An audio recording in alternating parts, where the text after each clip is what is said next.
The black at the stadium is visited only by the strong. So for the dedication in his past to the consistent contribution of the present, Bernie Williams stands out with the humble knowledge of the center field greats that have come before him, the '95 Yankee MVP. Can you talk to me about getting to this point? Can you talk to me about when you started and Roberto moved to left and learning about base running and learning about Yankee Stadium and how to play defense there and learning about patience at the plate? Talk to me about that long process of getting to where you are now. Well, first of all, I was just thrilled to have the opportunity to show the management that I could play at the big league level. I was just amazed that I had the opportunity at that time, but I was doing pretty well in AAA, and I was, just waiting for my chance to come. And it was just sad to see Roberto leave because he was just a good friend, and he was a great outfielder. And I don't know, I guess by that time they thought he was going to be a better left fielder than I was going to be a left fielder, so they wanted me to play center field better. And just from that point on, I assumed they just gave me the position for me to lose. And I just started to play and play as hard as I could and just trying to take advantage of the opportunity.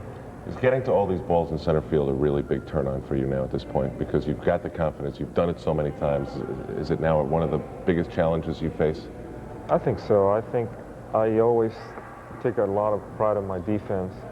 That's one of the things in this game that I have control of, just staying focused all the time and trying to get good jumps on balls and trying to catch everything that's hit out there. So it is challenging because every day, you don't feel, sometimes you don't feel 100%, but sometimes you feel great. And for the most part, it's just a great thing just to be playing in the same place that DiMaggio played and Mantle played and Paul Blair and Bobby Mercer. And they're really big shoes to fill, but I'm just trying to do the best I can and trying to put a name for myself there. One of the things that you were able to do also as you grew as a player was hit more for power. In the second half of this year, you were not able only to do that, but to do it consistently to a level that was almost the best in baseball during the second half. Did you surprise at any time, even yourself, how consistently you became a good hitter? Well, not really. I guess if you work hard at it, at some point it's gonna pay, And I got to give a lot of credit to Rick Down and Buck Showalter, especially Rick. I mean, we have been working for the longest time, doing softballs and studying pitchers and studying the mental approach into hitting. And I know at some point, it had to come around. And about the power, I don't know. I still don't consider myself a power hitter at all. I just try to make contact as hard as I can and try to get good at bats. My main concern and my focus is just to have a good at bat every time I step in the plate. Bernie Williams, Yankee MVP, how does that sound? I don't know. It sounds weird. I'm the way that I try to approach the game every day, I consider myself a team player. Just try to do the best I can and all the phases of the game that I know how to perform just to help the club win a baseball game. And that sounds so individualistic that it's almost ridiculous. And but at the same time, it's very flattering that my job is being noticed by people, and I'm really grateful for that too.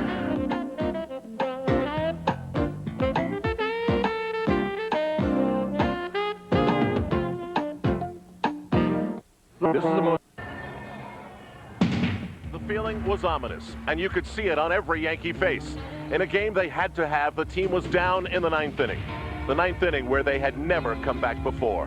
Buck Showalter placed his faith in Pat Kelly, who just a couple of weeks ago was more bench time than big time and slumping. Go figure this. This one is deep. Going back is Carter. He's at the wall. It's gone. Two-run homer for Pat Kelly, and the Yankees have taken a 4-3 lead. On some ball field in the hills of Pennsylvania long ago, Pat Kelly dreamed of a moment like this. The one where with one swing you're the hero. For the time being, join him with Bucky Dent and give him the most important Yankee home run in 17 years. It saved the Yankees' wild card lead for one more day with only 2 to go. A big game follows a thrilling one next.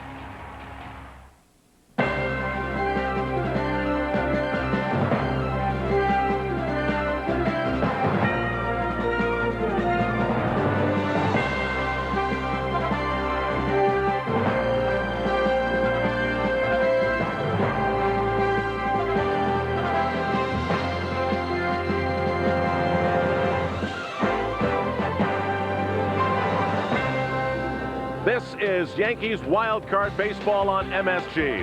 And this afternoon, we welcome you live to the one and only Sky Dome in Toronto. It's the Yankees and the Blue Jays once again with only 2 games to go. Scott Kamenicki's won 3 of his last 4 decisions. Al Leiter's been up and down, then up and down again. 11-10 on the year. Looks like a big afternoon crowd has come into this place with its hotel and huge scoreboard and restaurants and kids' playground. This is Sky Dome, and this is an important Yankee game. Good afternoon, everybody. I'm Al Trautwig. The Yankees today with a win can clinch a tie in this wild card race, but still, it can go so many different ways for them. They could have an easy weekend and set themselves up for the first 2 games of the playoffs at home with their pitching, or it could go right down to the wire. That's where we stand as the Yankees have 2 games to go. Same with the other team they're chasing, California. Last night at Sky Dome was memorable for many reasons. First, it was a player achieving one of the greatest moments of his career, arguably the greatest, and getting everyone in Yankee land to start talking about Bucky Dent. And anytime you mention Bucky Dent, you have to do it with a smile on your face, because with one swing, the two did tremendous things for their team. Yankees were down 3-0 heading to the 9th inning. They didn't have anything going in the hitting department, and off of Castillo, Pat Kelly hit his first home run since May. At first, didn't think it was gone, but it went. The Yankees break a long string, 61 straight losses when trailing after 8 innings. That's 61 straight without a 9th inning comeback. Wait, it gets even better. The last time the Yankees had a 9th inning comeback when they trailed by 3 or more was 341 games ago in 1987. And then there's Pat Kelly, who gives the Yankees a home run lead with a shot in the 7th inning or later for the first time since his career was just a few weeks old. Well, today's important. Buck Showalter knew it the moment the 3rd out was made last night by John Wetland. Let's go upstairs to Dave Cohen, who had his knee scoped by Stuart Hershon, the Yankee team doctor. He's with Jim Cott.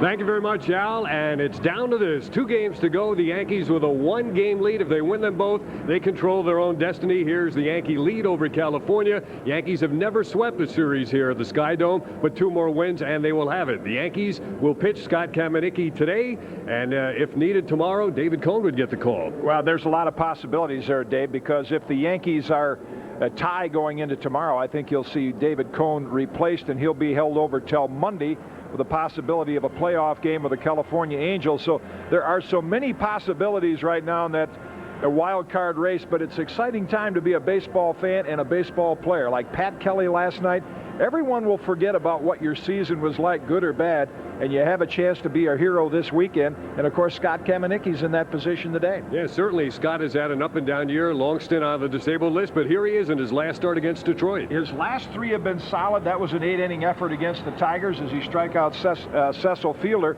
and you see just 1 home run allowed in the last 20 innings. So Scott Kamenicki today gets the biggest start of his career, and again, another one of those chances to be a hero regardless of what the past season stats have been. Starter today for Toronto is the one-time Yankee Al Leiter. He'll be going against Scott Kamenicki. You see Leiter with 11 wins. That's the most he's had in his career, and he is a free agent after this season, so he'll look to be impressive today as the Blue Jays and the Yankees go at it in Game 2 here on MSG.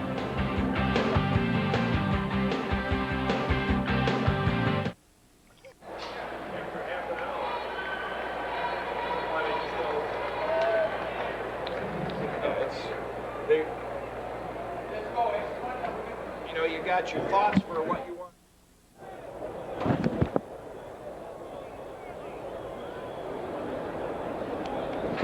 Well, to Sky Dome as Al Leiter gets set to work to Randy Velarde, who is leading off for the first time this season.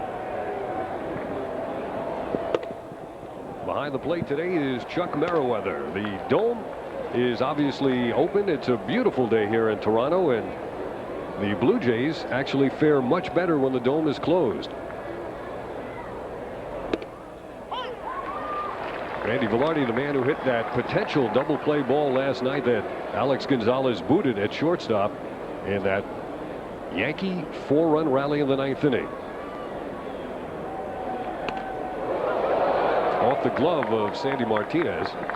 That's what Yankee hitters will see a lot of, Dave. Al Leiter really loves to work the inside part of the plate. In fact, the one hitter in the Yankee lineup that has good success against him, ironically, is Pat Kelly, because Pat likes the ball down and inside. He's 3 for 5 against Leiter. Well, he got one last night down and inside, and he took it over the wall and left off Tony Castillo. Velarde again low bridged. Well, Al Leiter has a history of walking leadoff batters, and the Yankees, a very disciplined team. They lead the American League in drawing walks.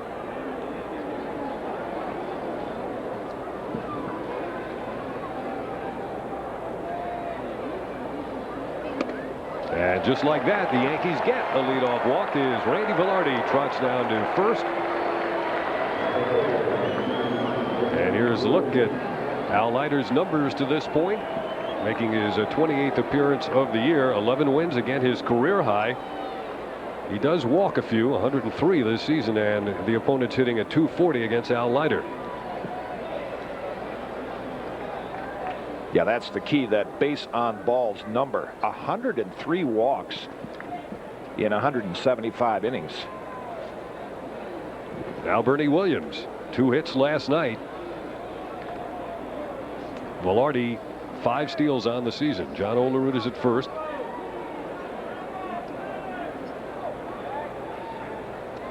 Bernie from the right side at 304, and overall 305. There's a strike from Leiter. You know, Al Leiter pitched for Buck Showalter at Oneonta, Yankee minor league system, back in the mid-'80s, and I asked Buck about, what were your impressions? He said, first thing when you had him out there with the other pitchers is that live arm. And he's a late developer like so many lefties. Al is 29. Now, this is the most innings and starts that he's ever had in his career. But the control has never come around to match the liveness of that arm. Pitched at Central Regional High School in Bayonne, New Jersey, native of Toms River. Very low ERA in the first inning. And the inside corner is caught. So the count to Bernie is 1-2. Bernie Williams, the Nobody Beats the Wiz MSG Yankee of the Year. Yeah, and as Al pointed out, in all the candidates, there were so many guys that were possibilities that could have been selected. Well, and I think it really tells a lot about the balance of the Yankee ball club. But Bernie, very durable, playing so well in the field as well as hitting. Cracks that one into left field for a base hit. And from the response that you hear in the background, there are a lot of Yankee fans at Sky Dome this weekend. Probably the easiest ticket Yankee fans have ever had here at Sky Dome since this spectacular building opened. After Randy and Bernie, it's Paul O'Neill, Ruben Sierra, Mike Stanley, then Don Mattingly, Gerald Williams, Russell Davis III, and Pat Kelly, last night's hero, batting in his usual number 9 spot. In the field for the Blue Jays, behind Al Leiter, we'll digest those names after this pitch to Paul O'Neill. One of the breaks the Yankees get is that Roberto Alomar is still bothered by the bad back, so Tomas Perez plays second base, but Carlos Delgado in left, Sean Green in right, and then Ed Sprague at third, Alex Gonzalez at short with John Olerud at first. Sandy Martinez catches. O'Neill takes that pitch outside. He's 0 for 3 lifetime batting against Al Leiter. Yankees mounting a threat here in the first inning. 2 on, nobody out, and O'Neill His average is creeping toward the 300 mark. You call that the thermostat. When it gets down in that vicinity, he heats up. Right. And that ball is hit to deep center field. Joe Carter going back, and it's gone. 3-run homer in the first inning for Paul O'Neill.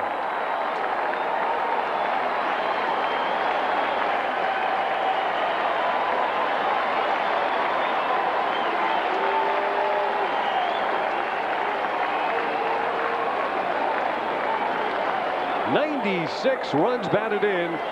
A career high for O'Neill and a 3-0 Yankee lead.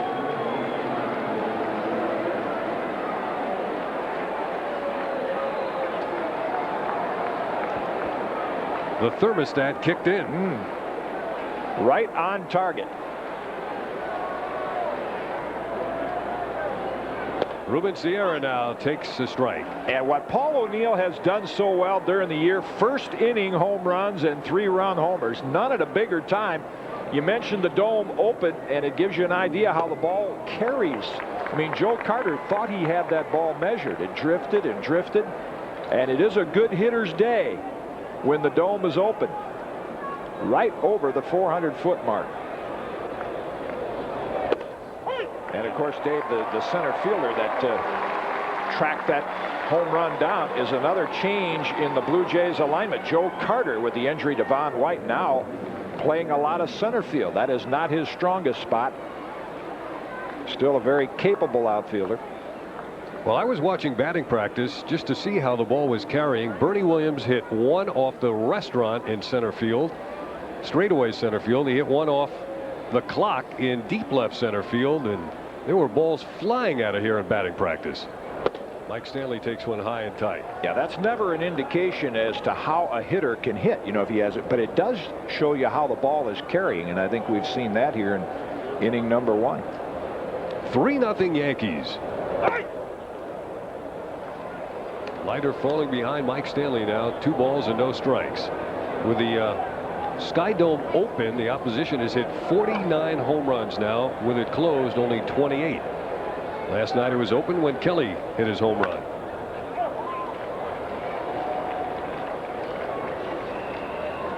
Two-one count to Stanley. Might have fouled that off his foot. It's more sky than dome this afternoon, and the Yankees jumping out on the O'Neill shot to straightaway center field. Yeah, you just don't come here in the last day of September, early October, and have the dome open in almost summer-like weather. Very unusual for Toronto. Mike taking his time before he gets back in. I think he's just going to soak for about a month when the season's over. You know, his jaw, his feet, I mean, he has taken a beating all season long. Called strike 2. Yeah, there again, and the hitters are questioning Chuck Merriweather, but as the lighter pitching pattern, he will consistently try to run that ball, that little cutter, in on the right-hand hitters. Good look from the camera above Sky Dome. Now Leiter goes full to Mike Stanley here in the first inning. With the Yankees jumping out. This is the first time in 6 games the Yankees have had a lead against Toronto. All 4 games in New York, the Yankees fell behind and came back. And last night, the most improbable comeback of all. That's a base hit into the corner, and Stanley is going to be on his way to second base for his 29th double of the season.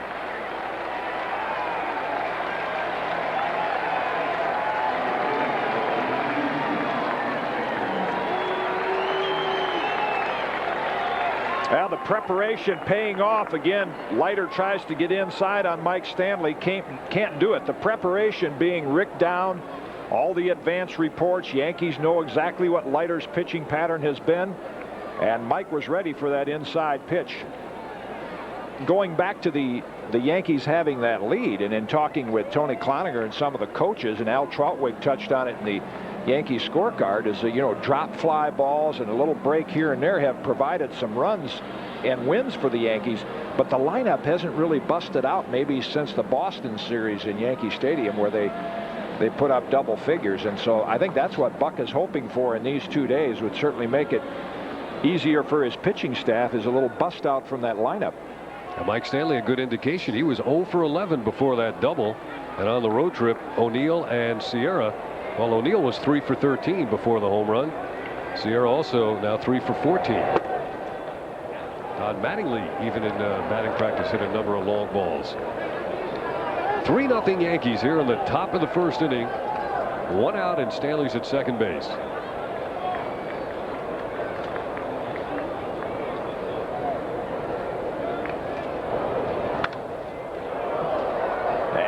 Was so pumped for this start, and just watching this first inning, I get the impression he might have been over pumped, trying to overthrow the ball. It's a free agent year, a chance to beat the team that signed him, and awful lot of reasons why he'd like to finish this season with a solid outing. Mattingly right on that one, but fouling it off. You talked about how difficult it was to pick a Yankee most valuable player. It certainly is going to be tough in the American League. I did a little sampling of Yankee players, and to a man, almost everybody has a different candidate. Yeah. Don Mattingly's choice is Mo Vaughn. It has been that kind of year when you look at the different divisions and who has helped each team win a division or a wild card spot. Albert Bell, Edgar Martinez. And of course, with what's at stake for these 2 days, what's fun for the pure baseball fan is you forget about statistics and new stadiums and everything like that, and you, like all the players say, just play and just win. All the focus is just on today's game.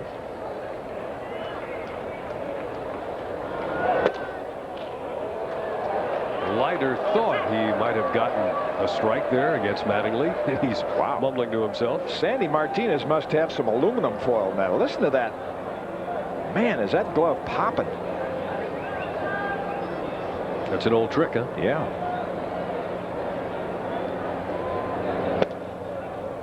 That one popped. Yeah, Leiter thought he's gotten the benefit of some inside calls from Chuck Merriweather, but that's 2 instances he thought he had the outside corner. And Merriweather saw that just a little low or outside. Well, Chuck had a little run in last night with Cito Gaston about a bouncing ball down the first baseline. You may be hearing it about some of his calls behind the plate. That's a walk. And Leiter's troubles continue here in the first inning. All going in the Yankees' favor as Cito Gaston and his bench coach Gene Tenace look on, because you saw last night the difficulties Toronto is having with their bullpen. Ace closer Dwayne Ward still on the shelf, and when you get Al Leiter into a long inning like this, he'll hit that 100 pitch mark by the 5th inning, and the Yankees can work over that inexperienced bullpen Toronto has. Now Gerald Williams, who can turn on a fastball, but he didn't get that one. Last night, Juan Guzman was pitching so well against the Yankees, but he really ran his pitch count up, and he had to come out of there after about 138 pitches, and then the tide turned.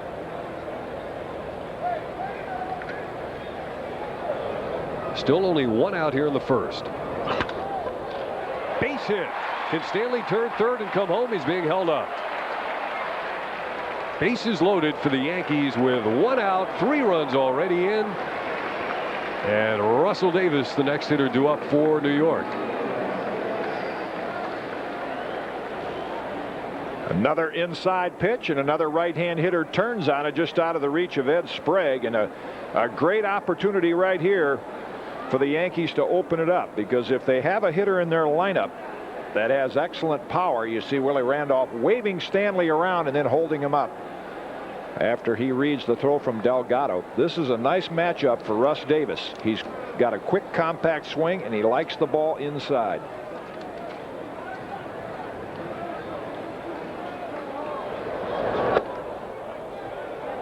Ball 1.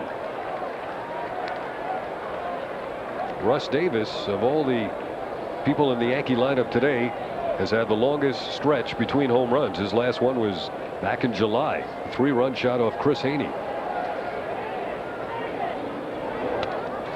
On by Martinez.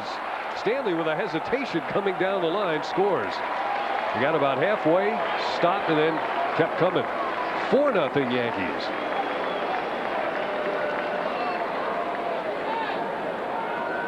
And Leiter's control problems continue, but that's a ball that Martinez should have easily caught. I don't know if it was a cross-up or he was looking for it down and in. Stanley hesitated for just a moment as it bounced back off the backstop before Mike could be sure he could make it home. Remember, Martinez had 2 pass balls in the series in New York, as well as saving many others that were in the dirt.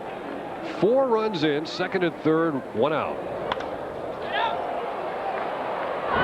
Probably not deep enough as the catch is made by Perez. Mattingly holds third. So Russ Davis unable to get a 5th run home here in the first inning. But the Yankees, who scored 4 in the 9th last night, have 4 in the first this afternoon.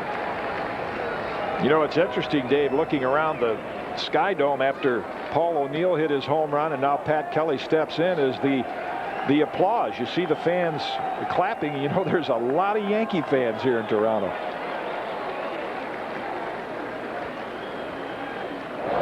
For so many years, it's been so difficult to get a ticket to come to any game here, especially a Yankee game. But saw a lot of fans on the way up yesterday, and they've got some pretty good airline rates in effect these days too. Well, they have had their run in Toronto during the early 90s, and going to be a while before these fans see a winner again. Organization is committed to some of their younger players, pitchers like Paul Menhart and Jeff Ware next year, and some of the position players you see in the field today before they get back to that championship form. Pat Kelly had not had an extra base hit since mid-August. He got a double last Sunday, a triple on Tuesday, and the home run last night.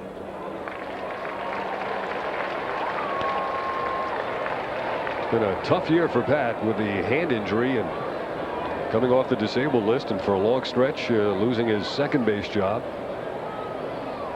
to Randy Velarde. And then when Fernandez got hurt, Velarde went to short and Kelly got back in the lineup.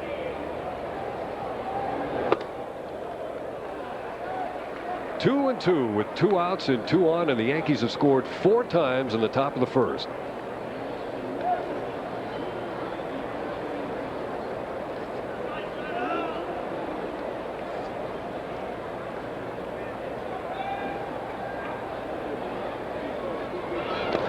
Kelly with a swing and a miss. Martinez will have to throw down to first, and that's it for the Yankees. But they strike for 4 runs. The big blow, the 3-run homer by Paul O'Neill, and the Yankees lead Toronto 4-0. Scott Kamenicki has been staked to a 4-run lead as he pitches against the Toronto Blue Jays here in the bottom of the first inning. Alex Gonzalez swings and misses, something he does quite a bit. Struck out 3 times last night and committed the error that opened the floodgates for the Yankees in the 9th inning. 4-0 Yankees here in the bottom of the first. In the air to center. Let's see how this one carries. It carries well. Bernie has the ball kicked back, and Gonzalez is on his way to third. He'll make it easily.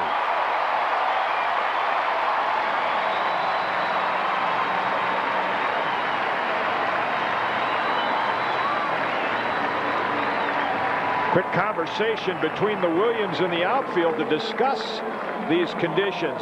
Curveball up in the strike zone, and again an idea of how well the ball carries during the daytime with the dome open.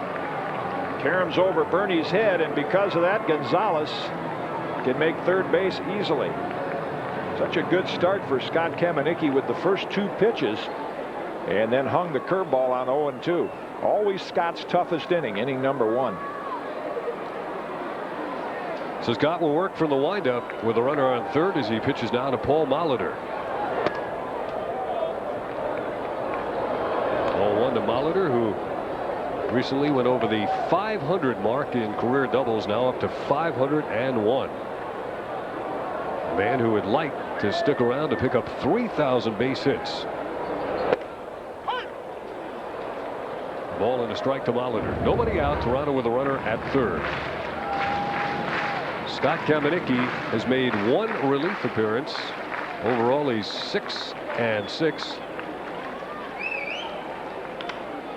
Jam shot and into right field for an RBI single for Paul Molitor. Gonzalez scores. It's now the Yankees 4 and Toronto 1. 60th run driven in this year for Paul Molitor.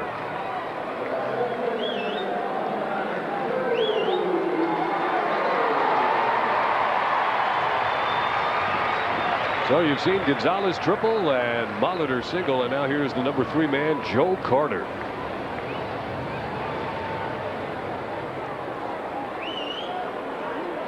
Four of his 25 home runs have come against Yankee pitching.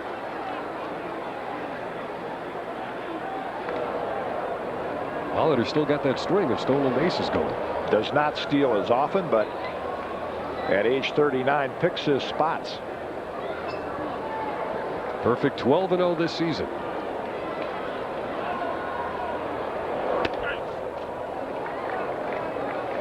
Not as apt to do it here with Carter in the batter's box.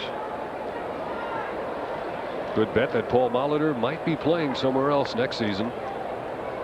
Now has 2,786 hits.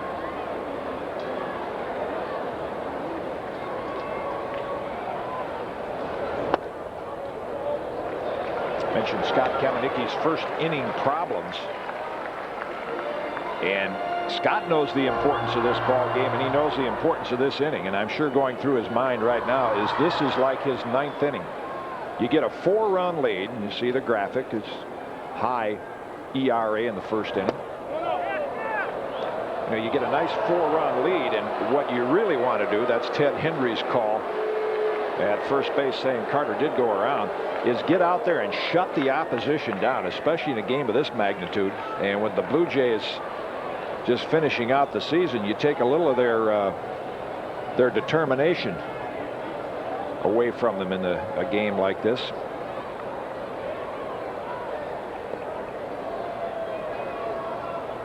Very short lead for Molitor.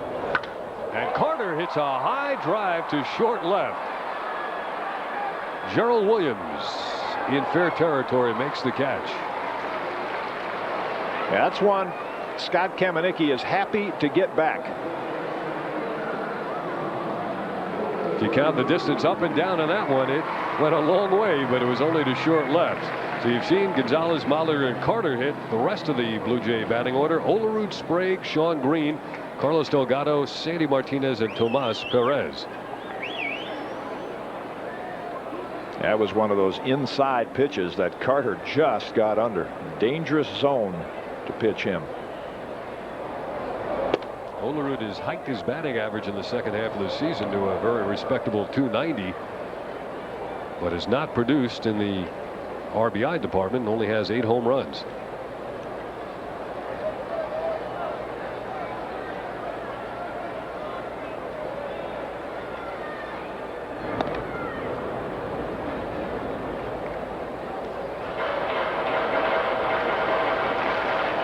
Olerud has only hit the Yankees this year at a 143 clip. Chokes up slightly. Hard to believe this is late September, almost October in Toronto. Yeah, the Blue Jays are looking for more home run production from him, as you mentioned, but when you look at his bat position from that angle, that's not really a power hitter's approach. You know, where he keeps that bat right almost on the left shoulder, that has the approach of a singles hitter. That's not a power hitter stance with the arms pulled way back. And yet, you know, in the past he's shown a little more power than this year, but over the long haul, John Olerud doesn't strike you as a home run hitter. He is a big man. Yep. You stand next to him, you realize how tall and well built he is. Chuck Merriweather gives it the called strike, so the count now is 3-1 with 1 out. You saw Leiter struggle on the top of the first as the Yankees got 4. Kamenicki is allowed 1. There's a look at that stance, almost sliding into the ball. A slashing foul. Most of the Yankee pitchers, more than any other pitching staff in baseball, are fly ball pitchers, but Scott Kamenicki is the one exception. He throws that sinking fastball and changeup, and he's a little more apt to get a double play ball than most of the other Yankee starters, which is what they're looking for right now.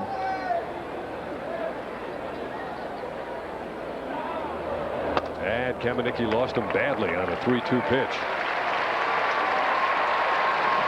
So the Blue Jays now have 2 on with just 1 out. Take a look at the Yankees in the field, brought to you by NYNEX. Gerald Williams, Bernie Williams, Paul O'Neill in the outfield from left to right.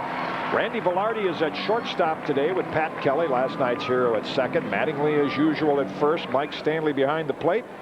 And with Wade Boggs, hamstring, still keeping him out of the lineup, Russ Davis gets a chance at third base today. There's Wade on the Yankee bench, hoping he won't be needed in this series. Kamenicki can't get a first strike. Ed Sprague has done significant damage against the Yankees this year with 3 homers and 7 driven in.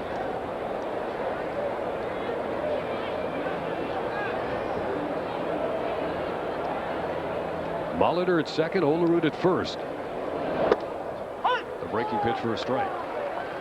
Good call by Mike Stanley. When you're struggling with your control, good experienced catchers will make a pitcher throw some breaking balls, because that's a pitch you have to have some touch and feel and rhythm, and not just rear back and fire it. Sometimes that gets you into your groove. Velarde at short, playing behind the lead runner Molitor, and again Kamenicki misses. Now the luxury of a 4-run lead has not worked so far for Scott Kamenicki here in the bottom of the first inning. There was some talk that Scott had a little back problem. Said he had some twinges back there in his last couple of starts, but obviously able to go. Well hit to left, but Gerald is in his tracks. And now coming in a couple of steps. No advance by the runners. So that's the second out, with the Yankees on top 4-1. For a ground ball pitcher, both outs have been fly balls to left. Yeah, another just miss by the Blue Jays. Carter got underneath one in his at-bat, and Ed Sprague, who can lift the ball, just missed that one. And you're right, Scott Kamenicki, more of a ground ball pitcher, and I think that's why he has the problems in the first inning. Probably pumped up and overthrowing a little bit. He gets through this inning, settles down, then you're going to see more movement on the ball and maybe more ground balls. This is sort of the reverse of what we saw with David Cone the other day, working on the 3 days rest. Normally a fly ball pitcher, he got a lot of ground ball outs. That's why the 3 days rest is so ideal for pitchers, because you go out there not, as pitchers use the term, feel strong. You go out there not always, trying to overthrow the ball. You throw within yourself, a lot more movement on the ball. Shawn Green is the outstanding Toronto rookie with 50 extra base hits as an all-time Blue Jays record.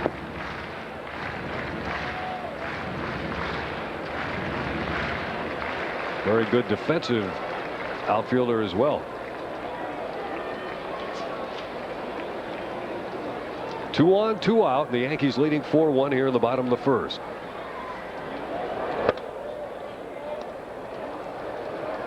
Kamenicki thought he might have the inside corners. He slammed his right fist into his glove. Game number 143. One more to go tomorrow.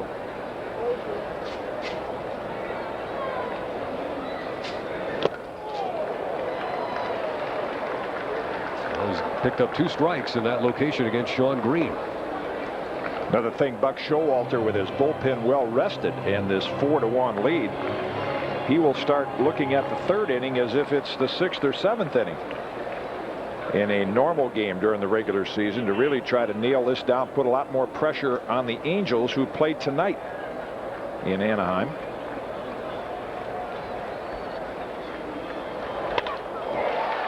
Right field, O'Neill coming on, makes the catch. 3 fly ball outs in the inning against the Yankee starter Scott Kamenicki. He dodges a couple of bullets, and after one at Skydome, it's the Yankees 4 and Toronto 1. Randy Velarde leading off the second inning after the Yankees batted around in the first with a swing and a miss. No balls and 2 strikes to Velarde. The Yankees scored 4 times in the first inning. All 9 men came to the plate. Velarde in his first game as a Yankee leadoff man.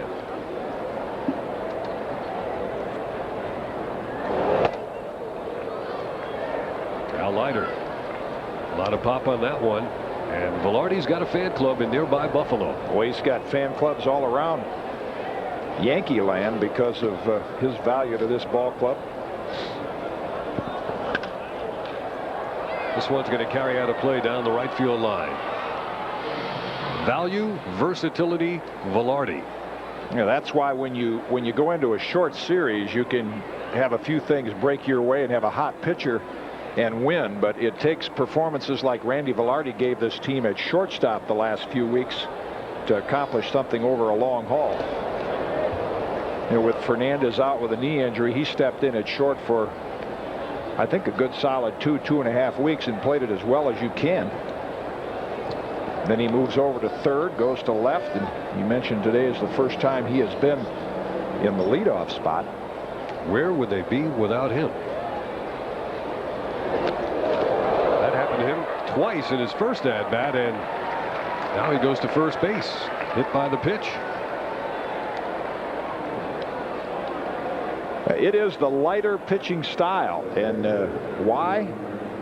You'd have to crawl inside his mind and talk to Galen Cisco. Most of the time you get a hit. If you're a lefty, you get a head away outside corner, and then you come in. But Leiter consistently tries to throw that ball down and in, and picks up a few hit batsmen like you saw there.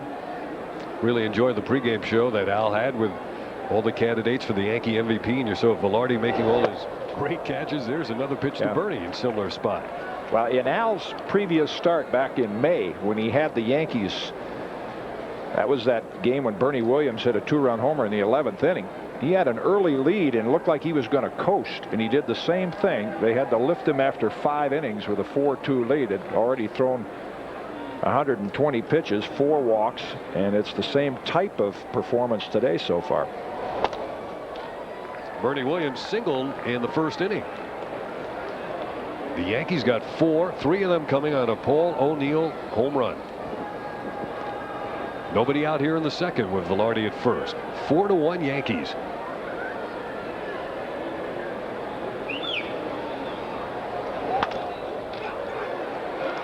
Velarde is tagged in the throw to first, and Bernie hits into a double play for the 12th time this year, and it seems like half of them have come in the last week.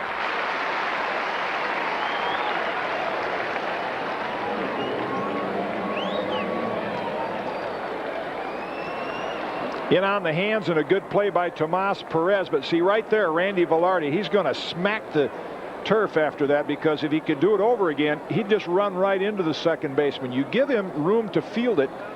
See, and he says, if he'd have just made contact, it might have made it difficult to double up Williams. But he slid on the turf, and that made it that much easier for Perez. Randy trying to avoid that tag. Now Paul O'Neill, he hit the 3-run homer in the first inning. 96 runs driven in. That's a career high. 22 home runs.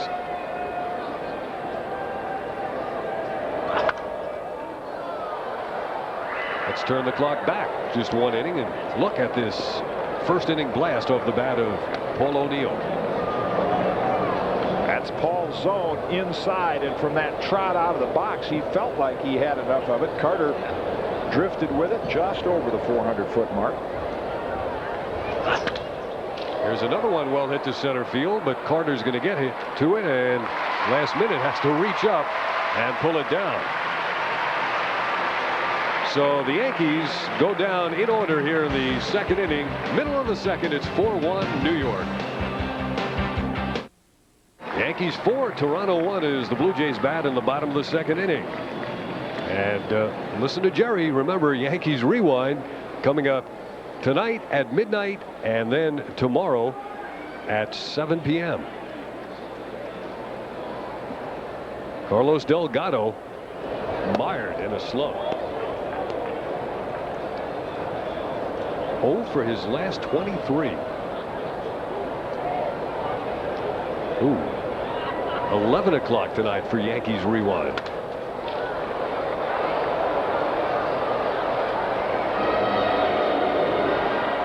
Delgado, a major prospect a year ago, and he has been shifted around now as they try to find a position for him, using him in left field these days. That's one of those decisions Gordon Ash and the Toronto organization will make next year, probably committing to, say, giving Delgado a position, play him the entire year and see what he can do. Boy, everybody sounds like they're popping the mitts today. Delgado, Sandy Martinez, Tomas Perez here in the bottom of the second inning. Cito Gaston will be back. It was announced yesterday he'll be back to manage the Blue Jays in 1996, despite a couple of off years the last 2 seasons, and this year the Blue Jays struggling to get to 400 percentage-wise. Yeah, they've had success here in the early 90s, back-to-back World Series winners, and as Gord Ash, the general manager, says, why doesn't Cito Gaston get the respect for handling young players like Felipe Alou does, just because the Blue Jays have had one down year? Boy, that gives you an indication of the power that Delgado has. A one-handed swing and a nice play by that guy. And when you talk to the Toronto youngsters like Delgado, that's what Cito Gaston has brought to this organization, as he makes the young players feel comfortable and relaxed, and over a period of time they're hopeful that that'll pay off. Kamenicki in on the hands of Delgado. Scott was roughed up in the first inning. A triple by Gonzalez, a single by Molitor, and then he got out of it. 3 fly ball outs in the first.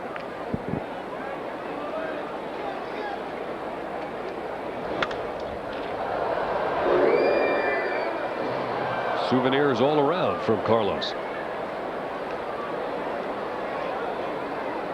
We've of course been zeroing in on the wild card race here in the American League. What a race they have in the National League. Yeah, the American League teams are all winning to stay in it. The National League teams all losing the last few days. Right at Pat Kelly with a short lead, first out, and another hard hit ball against Scott Kamenicki.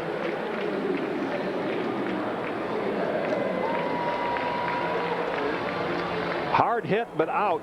He wins the battle with Delgado, who fouled off a lot of close 3-2 pitches.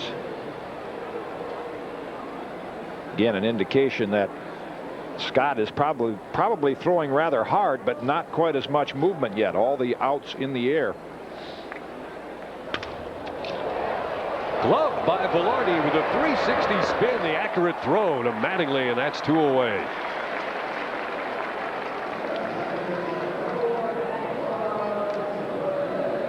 He makes it look routine. Oh, that is a lot better play and a lot tougher play than this looked like. It was spanked with a little of that side spin, and Velarde actually reached behind him.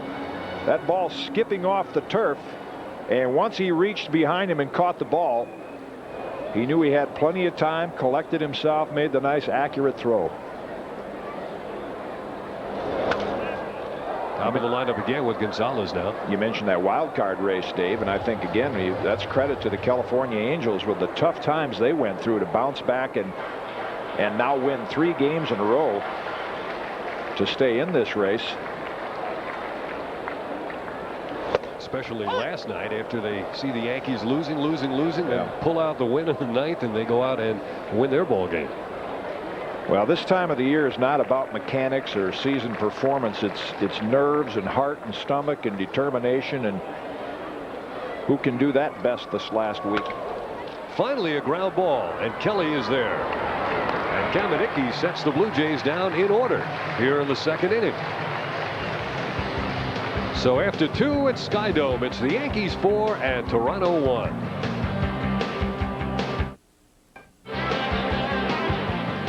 New York Yankees baseball is being brought to you by the new Dodge. See your local Dodge dealer today. Outside the Sky Dome in the shadows of the CN Tower, Al Leiter getting set to begin his 3rd inning work against the Yankees, who got 4 in the first and lead it 4-1. Ruben Sierra was struck out by Al Leiter in that first inning after the 3-run homer by Paul O'Neill. Ruben hits one down the right field line, and it is foul.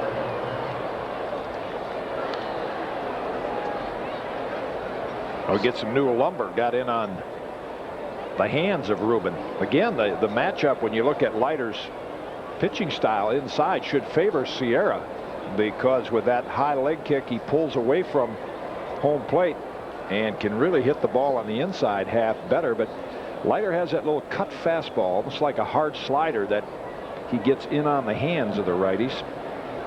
Ruben is 2 for 8 now, lifetime against Al Leiter. Brought that one down and in, and at third base, Ed Sprague with a big hop. Throws out Ruben Sierra to lead off the Yankee third inning. Ruben, playing in his 55th game with the Yankees, has driven in 41.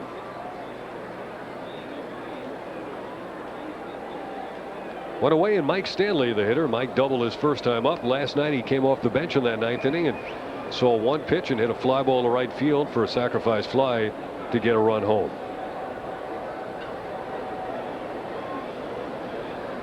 Another man who warrants great consideration as one of the Yankee MVPs this year.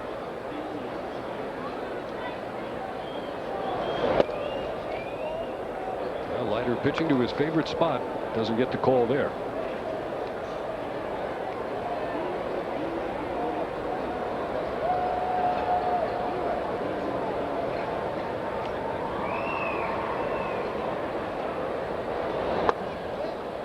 The unlikely comeback last night, you mentioned, first time the Yankees have done that. Al Trautwig pointed it up on the pregame show. Over 340 games going back to the last 8 years. Have a comeback like that.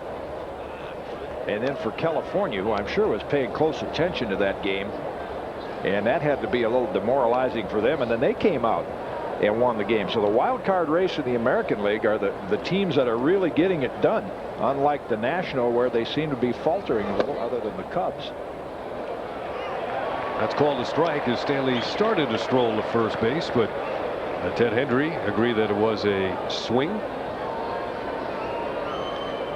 The old, when we were kids in the playground, is you didn't break your wrists, but umpires don't look at that.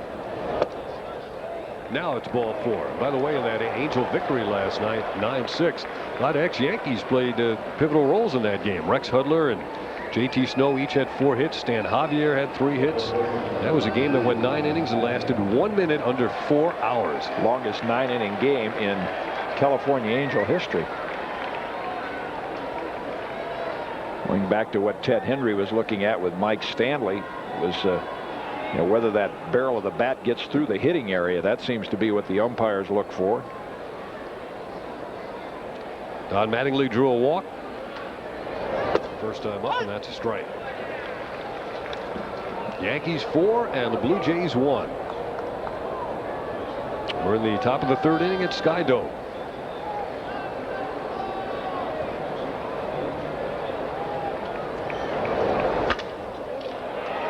Shawn Green coming in right field, and he gets there. Back to first goes Stanley with 2 away here in the Yankee third.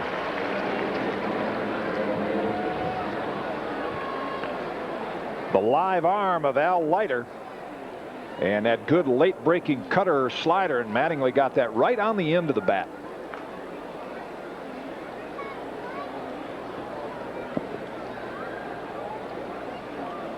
Now Gerald Williams, who singled in the hole between short and third.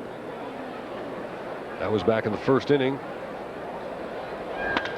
Rips this pitch to left, and it's short hop by Delgado.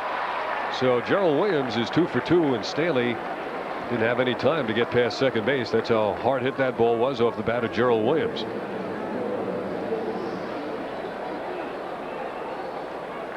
Even Randy Johnson has trouble sneaking his fastball past Gerald Williams. He is ready for that fastball, again using that high leg kick like so many hitters today do it. Delgado makes a nice play there.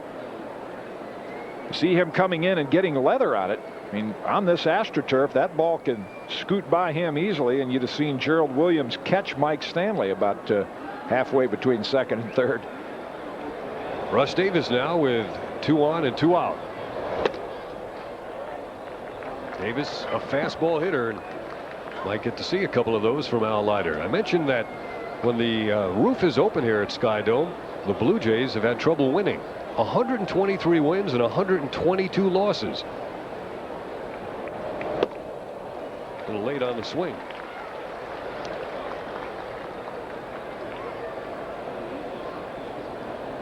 Ever been up to the top of the CN Tower? Right next door. What a ride that is in a glass elevator on the outside. Haven't made that trip.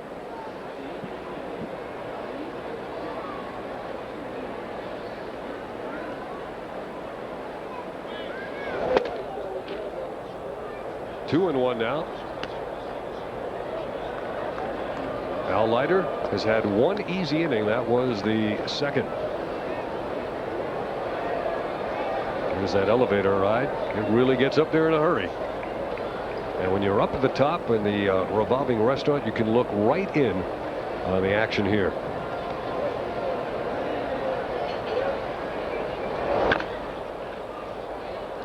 Hey, nice pick in the front row.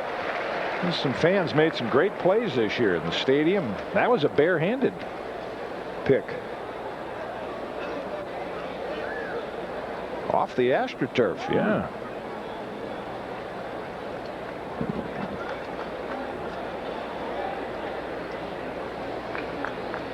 An official American League ball. Did Davis hold up? He did not. Martinez missed the tag, the throw down to first, and Russ Davis is retired. The Yankees got a hit, left 2 men on base.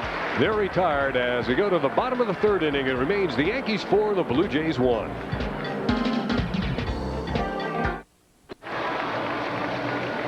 Back in beautiful Toronto on a gorgeous Saturday afternoon, and the Yankees have a 4-1 lead. Got all 4 in the 1st inning as they try to make it 11 straight wins over the Blue Jays. Scott Kamieniecki gets the breaking pitch over for a called strike. News out of Wrigley Field. Jeff Bagwell cranked a 3-run homer. The Astros up early in that one, trying to eliminate the Cubbies, but they've had leads the last 3 days and lost all 3. Alex Gonzalez tripled and scored the first Blue Jay run, the only Blue Jay run, but he's behind on the count now, 0-2, and he is very, very prone to striking out.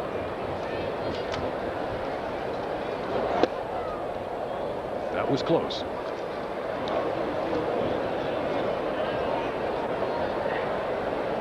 Gonzalez is fanned 111 times in 109 games.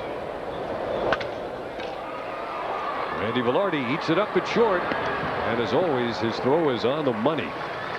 You know, last night, Dave, is such an emotional win for the Yankees, and I think there was no more example of that than the reaction you saw from Tony Cloninger and his group out there in the bullpen. I mean, when Pat Kelly hit that home run, Bob Wickman came out of his seat. You seldom see that when a team scores runs, that you get a reaction even from the bullpen. Gives you an idea of the importance of the game, and also those of us in the media that talk to players before and after games, you never really see the true emotion and excitement that teams enjoy when they win a game like that. That's a fair ball beyond Russ Davis's grasp into the left field corner. Paul Molitor on his way to second with career double number 502. A couple of more and he'll be passing by a guy named Babe Ruth on the all-time doubles list. Well-placed ground ball between Davis and the bag. Not hit particularly well.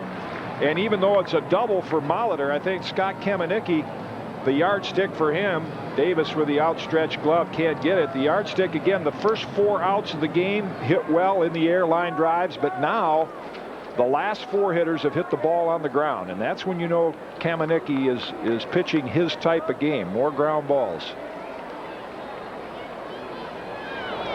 Joe Carter lifts one in the air to shortstop. Velarde is under this one. And just like that, Kamieniecki retires the big bat of Joe Carter. Well, you're talking about the Yankee bullpen, and while they were celebrating the home run by Pat Kelly, in the top of the 9th inning that put the Yankees on top. One man could not join in the celebration and the high fives and the hugs. It was John Wetteland, because he had to warm up and come in to pitch the bottom of the 9th inning. He had a little work to do. And he got all 3 in a row, giving him 22 straight men retired, 7 saves in his last 7 outings. 2 outs here in the 3rd as Olerud bats against Kamenicki. Scott beginning to find his rhythm now.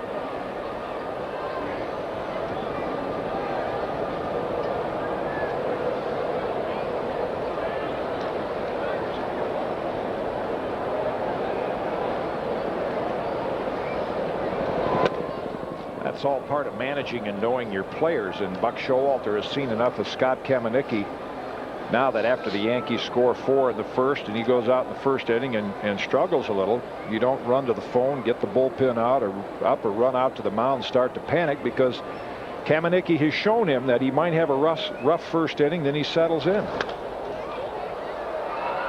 Olerud late on that swing, falls behind, a ball and 2 strikes. Well, this is a 144 game season, a shortened season, but because the Yankees have been dead and buried so many times on both coasts, there have been so many different twists and turns to this year. It feels like about 3 seasons wrapped up into one. And now we're down to the final 2 days.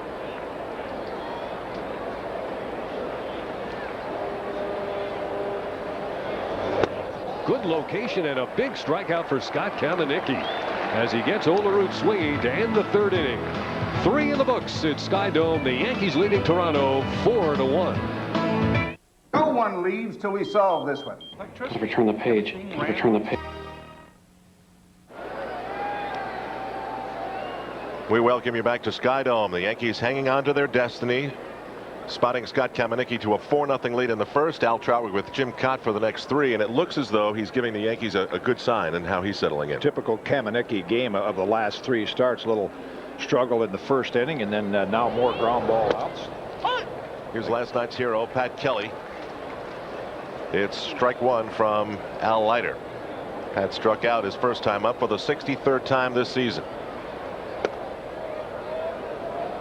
From the Budweiser quote book, Pat said, "It's been a tough season for me personally. I thought I was floating going around the bases. Usually in that situation, I look over my shoulder for a pinch hitter." Cracks 1 to 3rd. Picked up by Sprague to Olerud. 1 down in the Yankee 4th. Yeah, it gives you an idea of how important player performance is, no matter what kind of moves you make as a manager. As everyone has ideas, you know, should Pat Kelly bunt here? Should they pinch hit? Not in the 9th inning last night, but earlier in the game. And should you pinch hit? No matter what a manager does or doesn't do, it's the performance of the player. And last night, Pat Kelly surprised everyone. I had a great vantage point last night, Jim. Down by first base as Randy Velarde looks at strike 1. A lot of Yankee fans in that area and in this ballpark in general. And when Pat Kelly went to the plate, I mean, you could hear everyone say, "Why is he hitting? Why is this guy hitting?" Well, you look at what the options were, and of course, Buck was waiting for Cito to make a move and maybe bring in Mike Timlin, and then you'd have Darryl Strawberry to bring off the bench.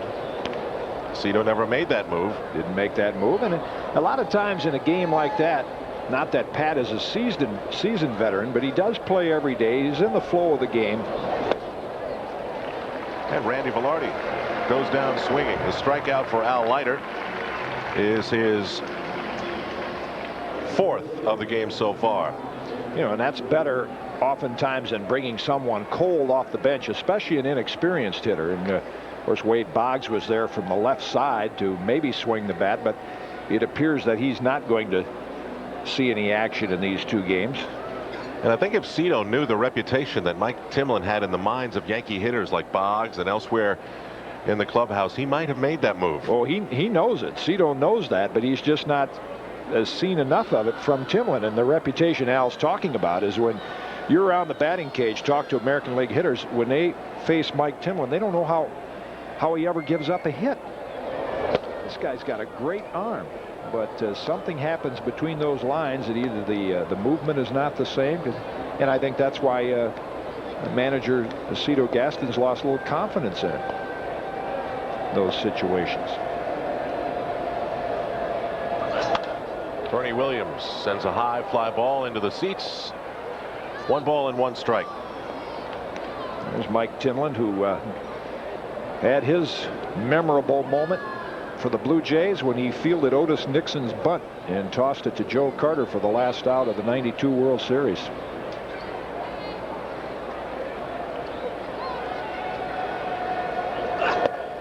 Saved the win for Jimmy Key, I believe.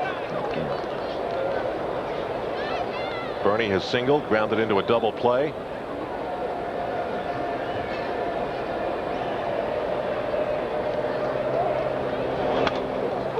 Leiter's very quietly settled down now, Al. Yes, he has. The Yankees have left 4 men on. Even though they got the 4-run first, they were second and third with 1 out. They didn't add to that. And then they had 2 men on in the 3rd inning and left 2 more. And it really went against the grain of what he's established this season as being one of the league's toughest first-inning pitchers. 3rd lowest in the American League. His ERA in the 1st inning coming into today's game was 1. 2 balls, 2 strikes, 2 outs for Bernie Williams. Gonzalez, who let it go through the wickets last night, gets Bernie Williams this day. 3 done through 3.5 at Skydome in Toronto. It's the Yankees 4 and the Blue Jays 1.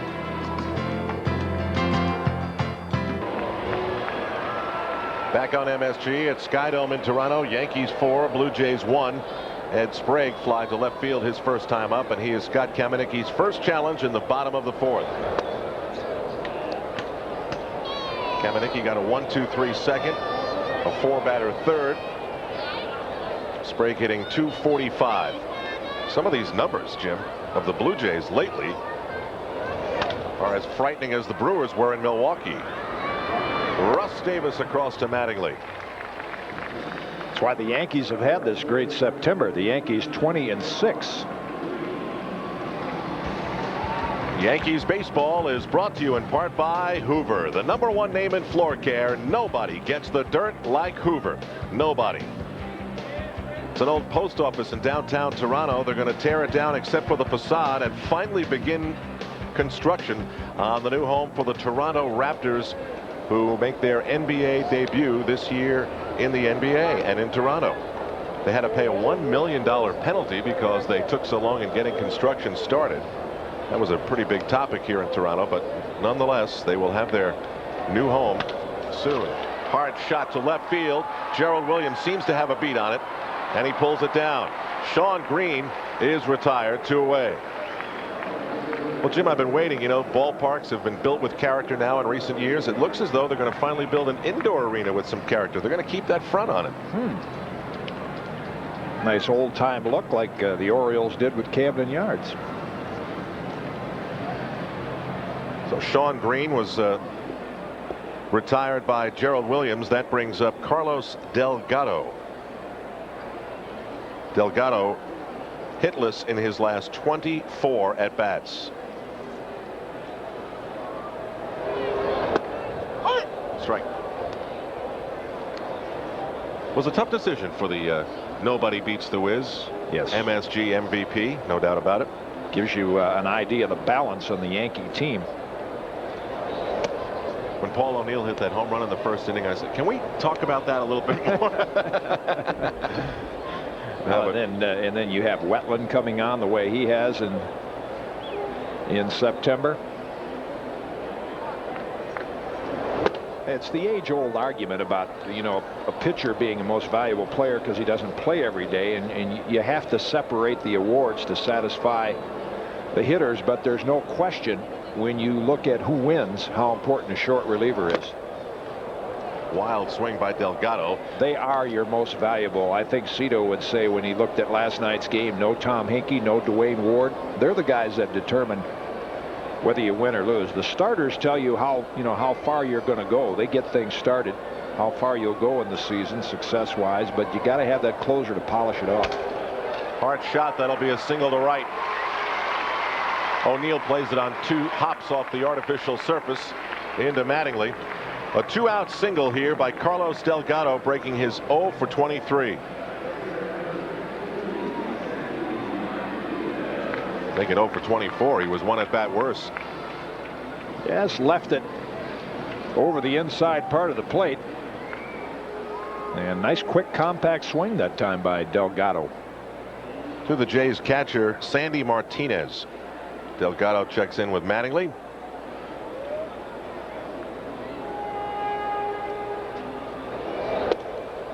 These are quiet crowds that come to watch Blue Jays baseball. I remember Jim going to a hockey game in the early 80s at Maple Leaf Garden, same city. Bad team, real bad team. Harold Ballard was still running the show. There was one cackling fan with the most eerie laugh you've ever heard. And for 3 periods when the Maple Leafs were losing, I mean getting killed in this game, all you heard in the arena, and it was full, was this laugh. It was very, very eerie. So that they were a quiet hockey crowd. Real quiet. Of course, it was Dave. Boy, good change up there. It was Dave Winfield that really inspired this crowd in '93 to start making some noise. There's the good changeup. Now Kamenicki, again after the rough first inning, seems to have command of all of his pitches. Stanley jumps up to prevent the advance. He, like Pat Kelly, if Scott Kamenicki can pitch a winning game here, will erase whatever has gone on in the season. I don't know how many of our viewers and listeners out there were old Brooklyn Dodger fans, and they probably don't remember what Johnny Padres' record was in 1955, but if you followed Dodger baseball, you do remember he shut out the Yankees in Game 7, right? Padres was 9-10 that year. And Bucky Dent, when he hit the 3-run home run, did he have a big year? Who knows? He hit 5 home runs, hit 243. Nobody cares, right? Who remembers? You could be a hero this last weekend. I told Pat Kelly, you can tear up a lot of bad box scores with that one swing last night. Martinez is done, and Kamenicki gets the strikeout. 2nd consecutive inning. He has closed out the Jays with a K. Through 4 at Sky Dome. It's the Yankees 4 and the Blue Jays 1. This is MSG.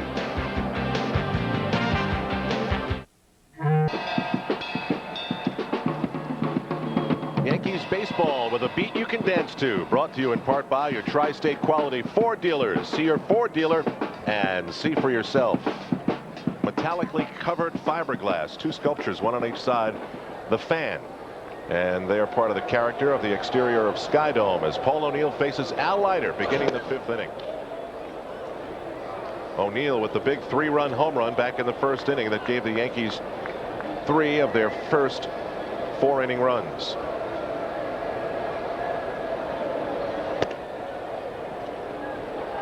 I had the good fortune last night, Jim, with the night off to start the game off at least with dinner at the Hard Rock Cafe.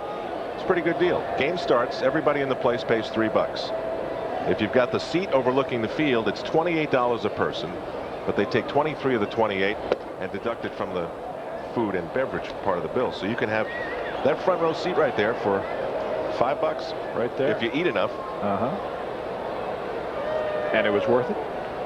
You got your value? Well, it's just bizarre. You're sitting in this restaurant. There's a stadium with a game going on down below you.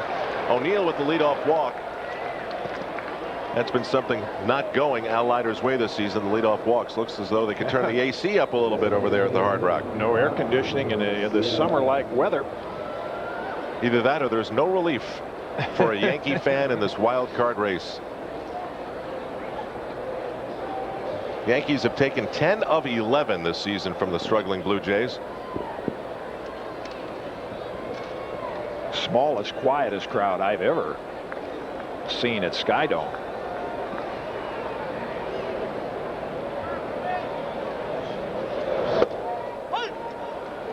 Strike to Ruben Sierra. The Yankees have never won 3 straight games in this building. They've got some bad memories here. 2 years ago, and those big showdowns down the stretch of the season cost them. Sierra gets into one, but it won't have much distance to it. A lot of height. Sean Green is under it. O'Neill back to first. Some of those instances you just referred to are not quite as much of a factor anymore because of the way players change. And they talk about it in Boston and the past history and the collapses, but players change so often that in 2 years the guys that went through things like that You know, most of them are not even here anymore, Right. so they don't identify with it.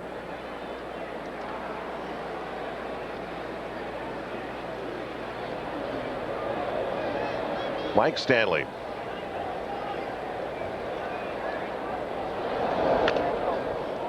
Ooh, another black and blue mark for his body. Now that down and in cutter, and Mike likes the ball down. And when you don't catch it flush, that's usually where it ends up, because it's moving down. You catch it on the bottom of the barrel, and it's only got one place to go. Bingo, right? That actually hit him on the thigh. I don't think that even got all the way down to the foot. See, he's pounding it a little bit, but he'll play on. Stanley came into the game 3 for his last 31, so that double and walk had to feel good.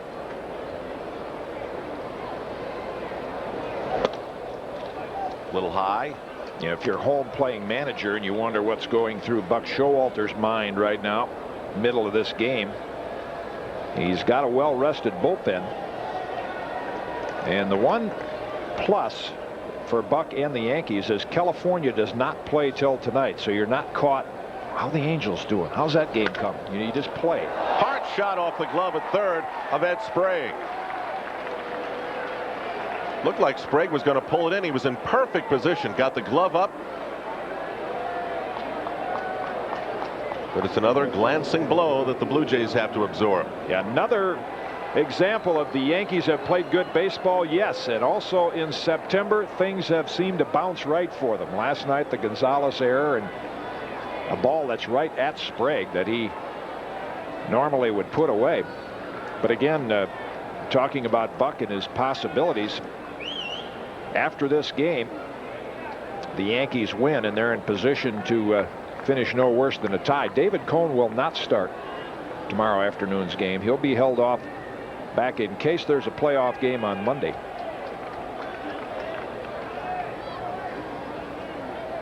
Because if they win, they are assured of having a one-game lead.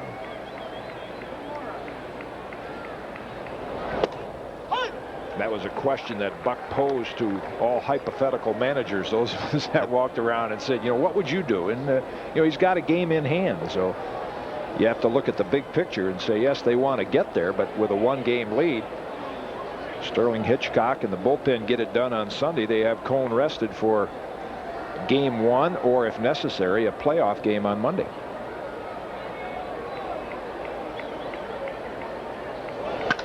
Mattingly sends a high fly ball to left field. Delgado back.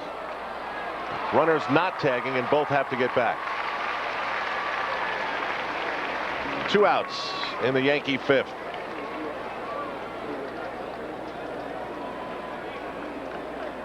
You see the shadows sneak in as Mattingly lofts that to left field. Not hit particularly well, but note how far it carries. Again, the ball carrying well, and Delgado has to pick it out of the bright sun, and yet it comes down in the shadows down in the left field corner. Those shadows will become increasingly prominent, I'd say, around the home plate area as the afternoon wears on. A lot of harmony there in that moment shared by Martinez and Leiter. Of course, Jim, in the pitching permutations that Buck is playing with, the real unknown quantity is Jack McDowell. Well, you hit right on it, what Buck told you in the pregame show. Unless there is a must-win and David Cone is not available, you won't pitch until game 2 of the first-round playoff series. And even though they are convinced that it would not be career-threatening to send him out there right now, that muscle strain underneath the scapula, I still think anytime you have a muscle strain and there's inflammation, your body's telling you, if it hurts, your body's telling you it's time to rest it for a while. They want to rest him as long as they can. Tough for McDowell to do because he's never missed a start.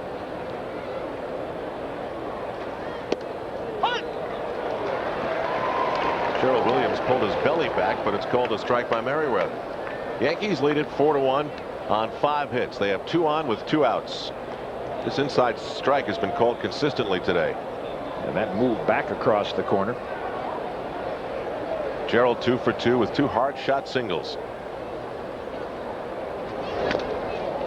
What bat speed he has. Yeah, I think that's that. You referred to the conversation Martinez had with Leiter. I think that's why Sandy Martinez ran out there and said, let's quit trying to sneak a fastball by this guy. You can't do it. And they've thrown him change-ups and sliders.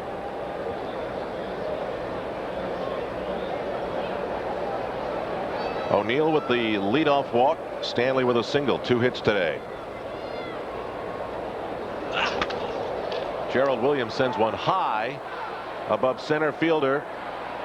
Joe Carter battling the sun, pulling it in. Joe electing not to put the sunglasses on. 4.5 innings complete at Skydome. The Yankees trying to hang on to their 1-game lead in the wild card, up 4-1.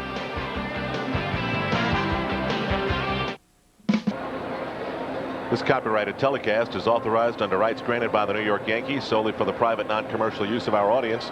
Any publications, reproduction, retransmission, or other use of the pictures, descriptions, and accounts of this game without the express written consent of the Yankees and MSG Network is prohibited. The Skydome Hotel doing big-time Yankee fan business on this day. So many Yankee fans coming from Western New York, where MSG is seen in Syracuse. Fairport, New York's got representatives here today.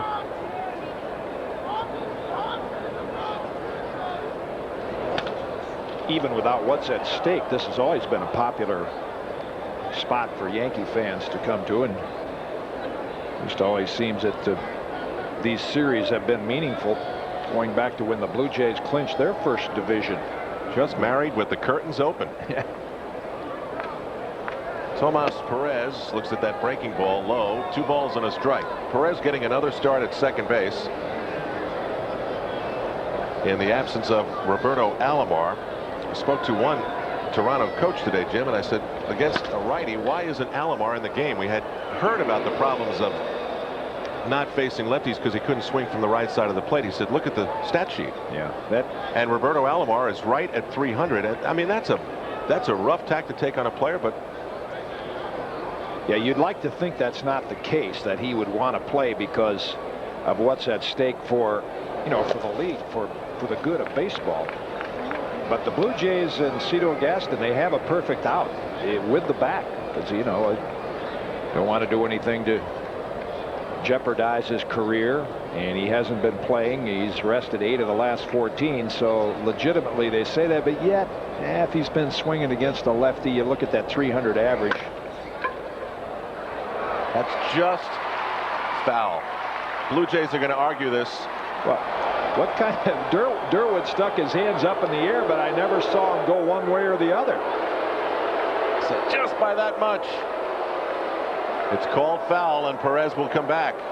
Durwood Merrill looked like he signaled touchdown there, Jim. Yeah, well, that's the same position he takes when he's behind the plate. Cito didn't come out of the dugout. Nick Leyva had the best look at it. Just squirted it down the left field line. Oh, it was foul before it even got to the bag. Kicked up a little dust right there. There's Durwood, touchdown. So it's a full count, 3 balls and 2 strikes to Perez, leading off the bottom of the 5th inning. Kamenicki lost him. A leadoff walk for the Blue Jays.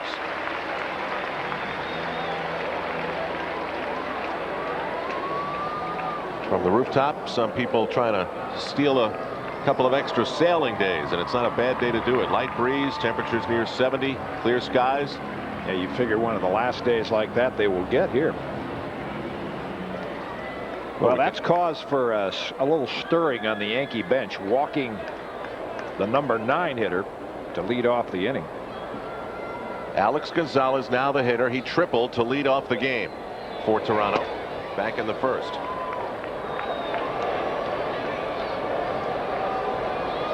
Yeah, they're all rested. I think you'll see Rivera, maybe Howe up in the middle. Honeycutt brought over, of course, to get lefties out late in the game. 1-1. You've got some guys out there who are beyond rested. Yes. Bob McDonald, Joe Osanio, Dave Havlis. Well, they know in that situation, they know that Buck is not going to go to them in a game with the Yankees in the lead. Well, plus the starting pitching's been so strong sure lately. you rest your good pitchers the entire season so that when it comes down to these kind of games, there's 3 or 4 guys that know the outs they're going to be called on to get. If the other guys get in the game that you mentioned, then chances are the Yankees are behind. Jimmy Key in your picture there, making good progress with his rehab. Yeah, he arrived here at Skydome this morning at 7:30. Big pitch by Scott Kamieniecki as he retires the leadoff man Gonzalez. Scott Kamieniecki throws a little harder than people might think. You think of him as a changeup, sinker ball pitcher, but that fastball's in the low 90s, and he blew that one right past Gonzalez. Third strikeout for the Yankee from Michigan. That'll bring up Paul Molitor, who's had quite a day so far. A single to drive in a run in the first, and his 502nd career double in the third. Those weird fall shadows begin to creep across the turf here at Skydome. Kamieniecki's won 3 of his last 4 starts on artificial turf, going 3-0. Unfortunately, to balance off the optimism of that, his last loss on turf was right here.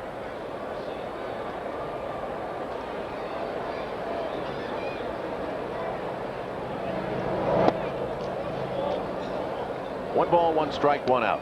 1 on in the bottom of the 5th.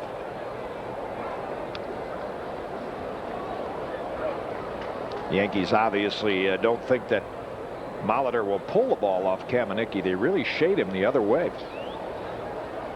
The ball gets by Stanley, and Perez will advance. That was a tough pitch to handle for Mike Stanley. Runner in scoring position now.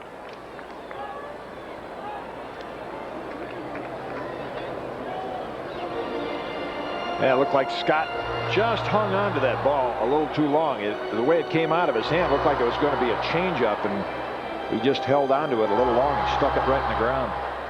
You see him make a lot of movements with his shoulders, and he's very much into mechanics. And boy, it's tough when in these kind of games with everything that's at stake to think mechanics and pitching at the same time. To shortstop, Randy Velarde with the long throw. Perez advances to third. Velarde at shortstop with Russ Davis playing third base today. And in spite of some things you may hear about it, Wade basically told Buck he can't go. He can't play. Yeah. It wasn't Buck not wanting Wade Boggs to play. Wade approached Buck and said, I can't go. I played for 2 weeks in pain, and now it's too great. And that's the luxury, if you could call a 1-game lead luxury, but they can play Davis and rest Boggs. Joe Carter, boy, he's gotten under some pitches this afternoon. Stanley back, out of play. 1 strike. Well, Joe's definitely having an off year, and that string of 100 RBI seasons, which seems to be a lock for him, is over. Here you go. Don Baylor and Joe Carter, 2 of a kind. It's amazing how when we show those 2 of a kind, how close in all categories. You know, the computer must go through, okay, batting average, doubles, that's close, let's keep going, home runs, and on down the list. Foul back, 0-2. Right on that pitch. And again, they flirted with Carter's zone. Kamieniecki has. He just got under the fly ball in the first inning, popped to short, and again you see it just get in on him enough. Joe gave his RBI title a good run, had 11 RBIs in the first 11 games of September, but only 3 in his last 14. Just missing his Kamieniecki 1 and 2. Carter is now 9 for his last 52. That's below 180.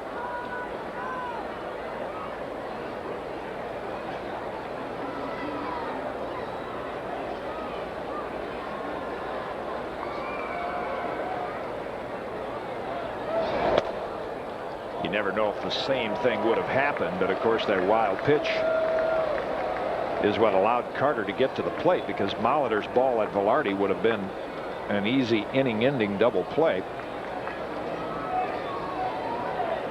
course, last night, same ball wasn't easy for the Blue Jays. Boy, not at figure all. It would be easy.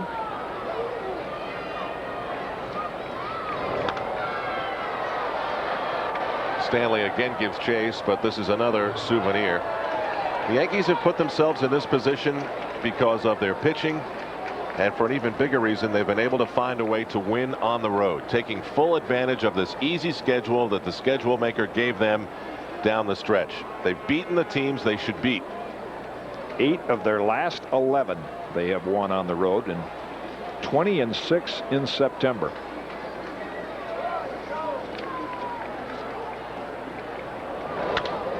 Carter sends one high and deep and just foul. Wow, what a shot. That one would have flirted with the rooftop if the sunroof was closed today. Well, again, out over the plate. I mean, if you see how quick Scott Kamenicki's head snapped around. He knew it had enough. He's just trying to wish it foul. That pitch out over the plate. Carter, no matter where you pitch him, will try to pull it. Another foul ball. Yeah, some of those hitters that they go over in pregame meetings, they say, well, if you pitch him away, he'll hit the ball the other way, and you set your defense accordingly. That's what the Yankees did to Molitor. I don't care where you pitch Joe Carter. If he hits it the other way, it's an accident. He's trying to turn and pull. If you wanted to set your defense accordingly for Joe, you'd put Gerald in an elevator, send him to the second level, and put him in the third row by the foul pole. Carter gets underneath this one. Stanley right underneath it. Scott Kamenicki pumps his fist. The Yankees get out of it, and Strand Perez at third. It's still 4-1, and we're 5 innings complete in Toronto, Canada. Back with more Yankees baseball.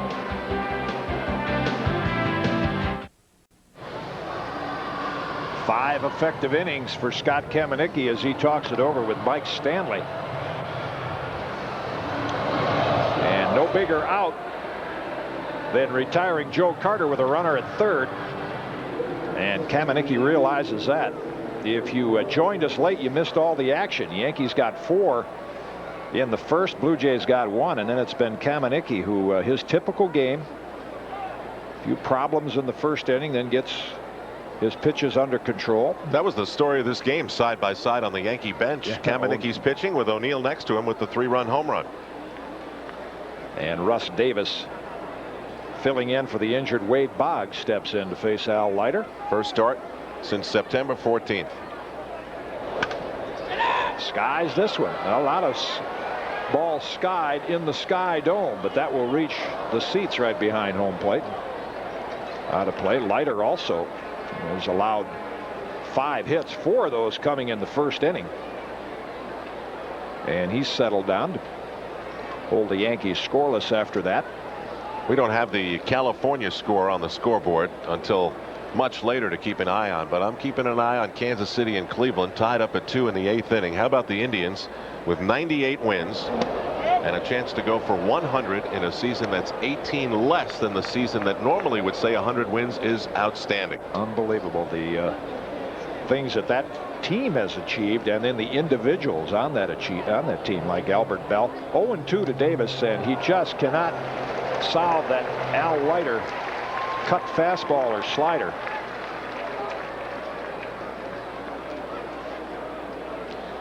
Against left-handed Al Leiter, Russ Davis is completely tangled up. It's almost Ron Guidry-like or Steve Carlton. That's the pitch that they made their living on. You get ahead with the fastball, and that slider looks so good 8 or 10 feet from home plate. And you commit and you can't hold up. Ball 1 to Kelly. That's normally how Davis has been looking against right-handed pitching.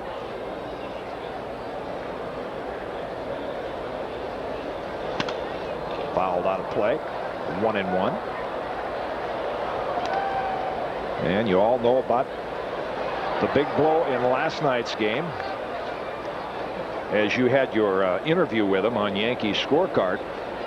A rather calm reaction to what that home run meant. That's in for a strike, and I think talking with Buck Showalter before the game tonight. That's typical of players in baseball today, and especially the Yankees, because of the crush of media. Right? You don't see their true emotions.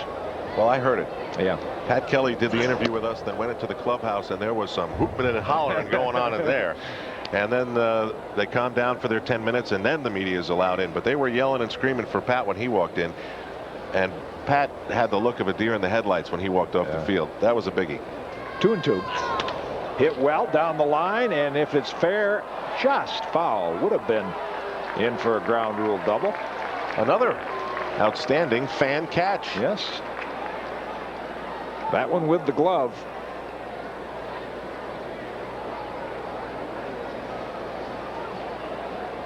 First thing they do, they catch him, and then they look up on the scoreboard to see if they're up there. Kelly coming into this game 3 for 5 against Leiter, and there again is another example of you throw the ball down and into him. That is his zone. That's on the outside edge, says Chuck Merriweather. Kelly questions the call, but that's back-to-back strikeouts by Leiter, and he has settled in now. Boy, would he love to have that first inning back when 9 Yankees came to the plate. He's got 6 strikeouts now, and he's put zeros on the board since. And the only benefit from a Yankee standpoint, having the 4-run lead, Leiter out there in the 6th inning, is the pitch count is up, and Cito Gaston pays attention to that. Velarde takes a strike on the outside corner, and the Blue Jays a little thin in the bullpen without Dwayne Ward.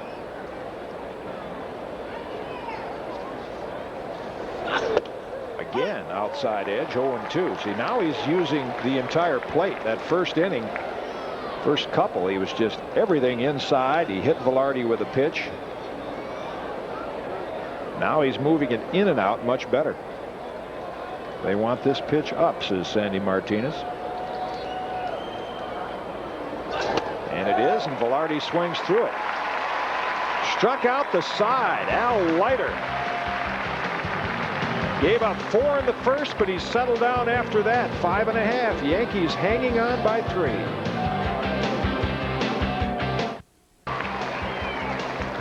New York Yankees baseball is brought to you in part by the Money Store, where you can refinance your home and consolidate your bills with just one phone call.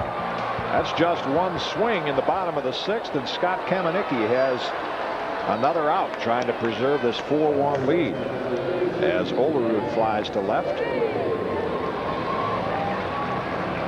Boy, Olerud's really had a tough time against Yankee pitching, hitting about 140 this entire season. There's the monument to the Canadians who worked on the railroads. They built an L right outside of Sky Dome. Good hook, and that's in for a strike. Both pitchers following similar paths today.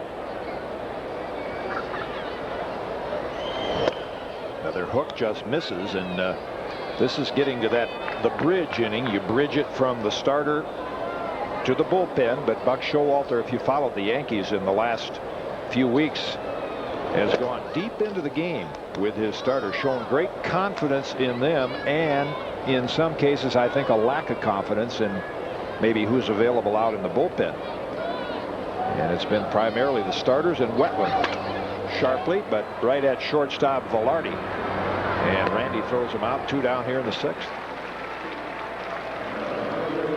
Fernandez skipping the game with the left-handed pitching Leiter out there. It's not Tony's strong suit, so Velarde, who's had numerous opportunities today, converts it with ease. He has made every play since he's been there. I mean, if you wanted to draw up an instructional video of how to play shortstop, how to approach the ball, get yourself in position to throw, he's been it during the month of September. Sean Green and Kamenicki with a good live fastball. Can imagine Scott's fastball is in the low 90s, but in a game like this with a little more adrenaline, you know, he has gotten more fly ball outs today. Curve hangs high, that might be even a little extra juice on it. He's done himself proud this month. Inside, 2-1. How would you like to have the Yankees as they're currently constituted? Cone and McDowell, relatively injury-free. start the season all over again. You really have a rotation in place with Pettit, Hitchcock, and Kamenicki. Breaking ball or an off-speed pitch, 2-2, and there's optimism as you look at Cone and McDowell that Jimmy Key, Buck thinks maybe the middle of next year, could be back and pitching in the major leagues.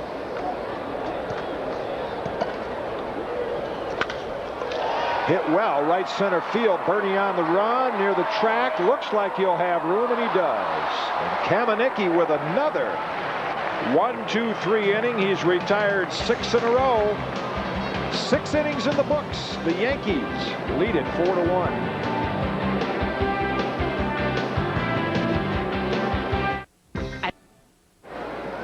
That's one of the wonders of the world. Supposedly the highest man-made structure in the world, the CN Tower right outside the Sky Dome here in Toronto. Hi again, everybody. Dave Cohen along with Jim Cott. Didn't look like both starting pitchers would figured still be in the game here as we move to the 7th inning. Boy, but Kamenicki has settled down. Now you see that little exhale of relief. He thought the ball that Green hit might have carried a little bit farther.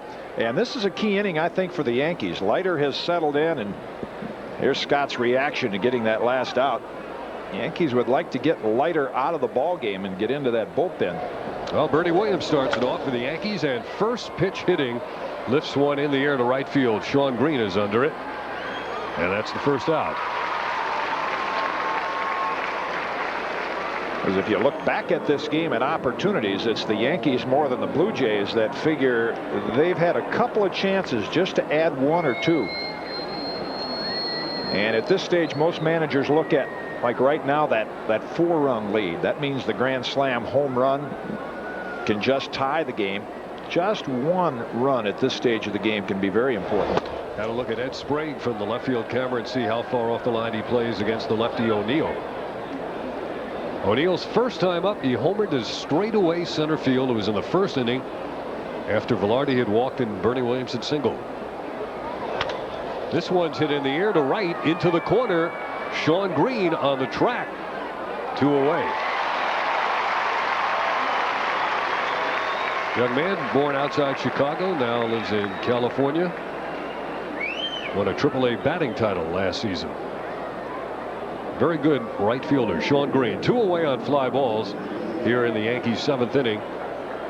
And Al Leiter cruising since the 1st. Like Kamenicki the inning before, he says, wow, he thought that might have had a chance. He just got it in on the hands. Ruben Sierra now hitless in his 3 at-bats. You get different reactions from pitchers in Sky Dome, especially when the roof is open, more so than most ballparks. A pitcher can usually tell by the sound whether it's going out or whether it's warning track. But the Yankees were talking about last night, Pat Kelly hit his ball rather well, but it wasn't one of those no-doubters, and yet there was some other balls in the game hit out toward right center that were hit quite well that the wind seemed to knock down. Didn't carry as far. Ruben with that bailout and lunging swing of his with a 2-1 count here in the Yankees' 7th inning. Followed, if you're following all of the wild card races in baseball and want to keep up with things, the Cubbies have come back. They've tied the Astros at 4 after 3. What's new? And the Rockies and Giants are underway. That game is scoreless in the 2nd inning. Now move to the 3rd. And later on, the Angels and the A's. Ed Sprague gloves that one. And it is a 1-2-3 7th inning worked by Al Leiter. So the Blue Jays will be coming up in their half of the 7th inning, still down by 3. It's the Yankees 4, Toronto 1.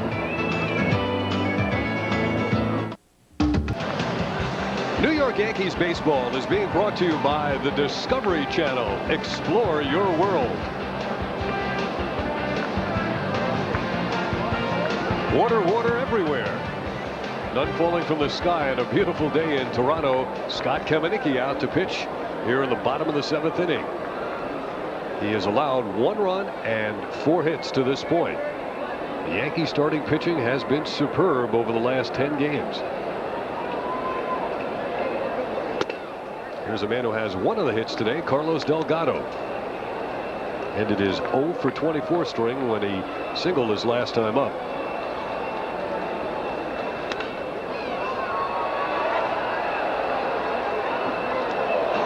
Scott Kamieniecki in search of victory number 7. 6 and 6. And here in September, trying to go 3-1.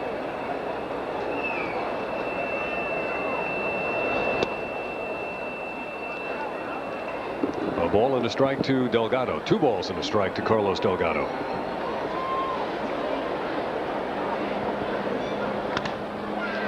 Another fly ball. Gerald Williams coming in left field. And he makes the catch. That's 10 fly ball outs recorded by Scott Kamieniecki compared to 6 ground balls and 3 strikeouts. Gerald's throw got away. That's why he grimaced as he returned the ball to the infield.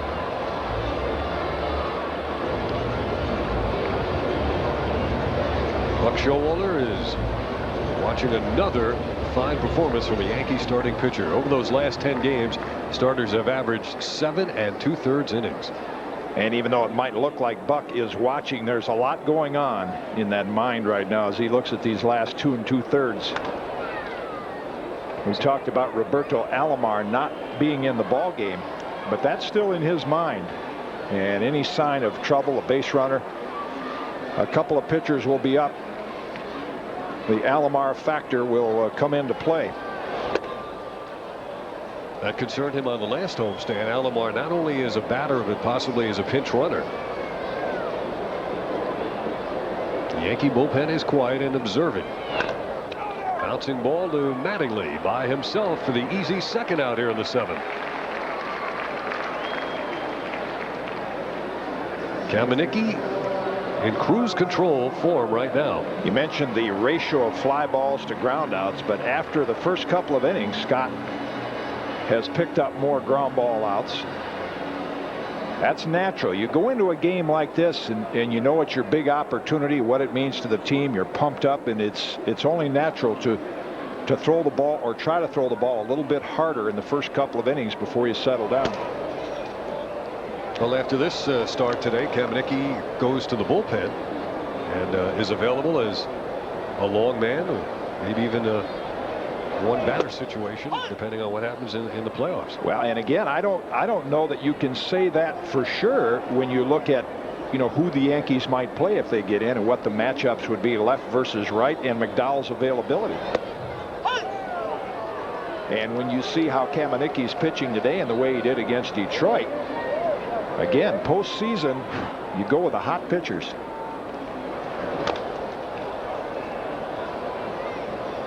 And in all probability, as you mentioned, he would be in the bullpen. But Buck Showalter takes a look at him today and said, man, he has really had command of things these last couple starts. If McDowell can't make it,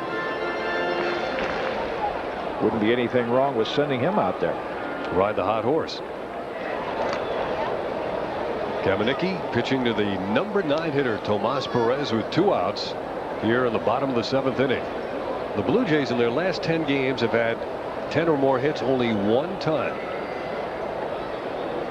They haven't hit a home run in their last 8 games.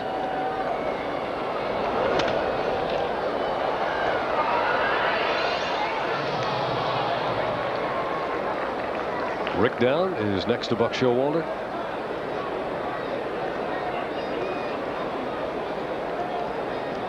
Yankees still have to make some personnel decisions involving the postseason.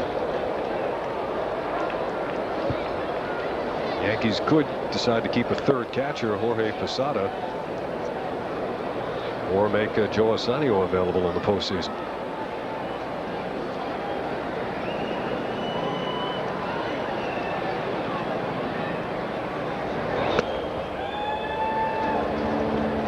So the count goes full now with 2 outs here in the 7th to Tomas Perez.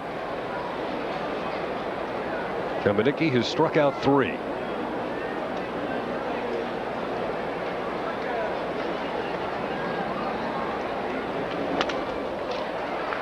Velarde gets to it. Does he have enough on the throw? A gorgeous play by Randy Velarde.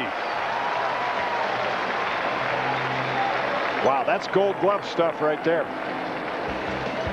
And Kamenicki helped out on a superb play. Has a 1-2-3 seventh inning.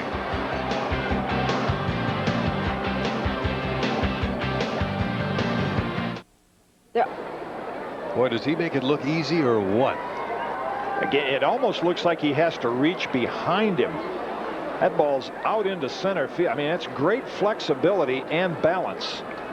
Not only to get to the ball, never lost his footing, made the complete circle, and got a lot on the throw. I mean, without a lot on the throw, you don't get him.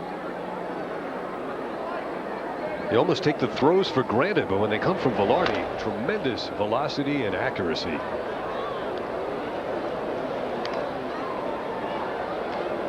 Four to 1 Yankees as they bat here in the top of the 8th inning. Starter Al Leiter still in. Scott Kamenicki looks like he'll be coming out to pitch the 8th. Now, the way he's pitching, again, it would be Buck's hope to get 8 innings out of the starter. And Wetland, who has been next to unhittable for the last 7 or 8 appearances. That would set up his plans for tomorrow. And if you haven't been with us the entire game, you may see in the pitching probables David Cone. The Yankees win this game, you'll not see David Cone pitch tomorrow afternoon for the Yankees. If the Yankees win this and the Angels win tonight, and they have a 1-game lead going into tomorrow, in all probability it'll be Sterling Hitchcock, and then if there was a playoff, David Cone would be available on Monday.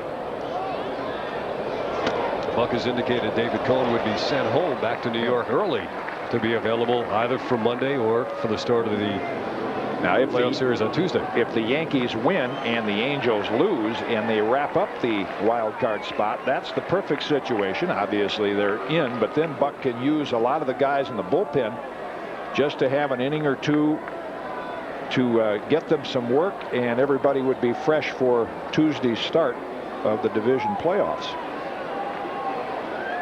Mike Stanley at first after the leadoff walk here in the 8th. Don Mattingly.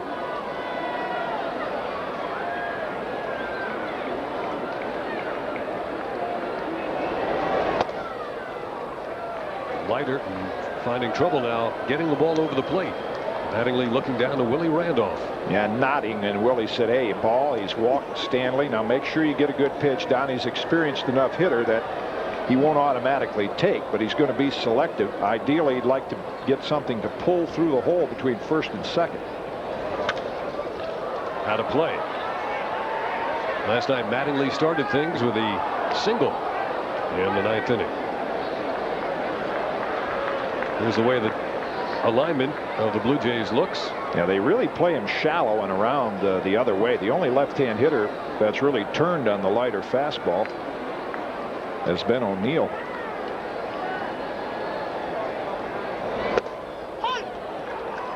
That time he takes the fastball, so it is 1-2 to Don Mattingly here in the 8th inning. I mean, now he has to change his approach, because with 1-2 you can't expect to get something to pull through the hole. Just has to protect the plate. More apt to go the other way. Stanley with his usual short lead off first. Mattingly hit it hard to straightaway center field. Carter got turned around and he can't find it. Stanley's being waved home, chugging to the plate, and he's going to make it standing up. And Don Mattingly delivers an RBI double to straightaway center field.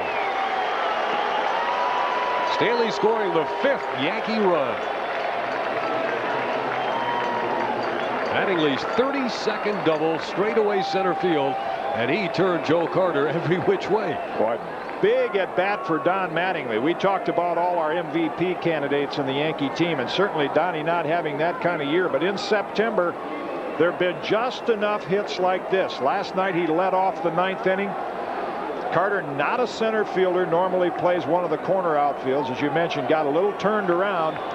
And Mike Stanley says, okay, I'll go around second, and now he can turn it on, and Willie Randolph can wave him home easily. You talked about the outfield playing a little bit shallow, and Mattingly gave that one a ride, and it carried and carried. 48 runs driven in now by Mattingly. 5-1 Yankees. Gerald Williams got a fastball. He's already picked up a pair of singles in the game.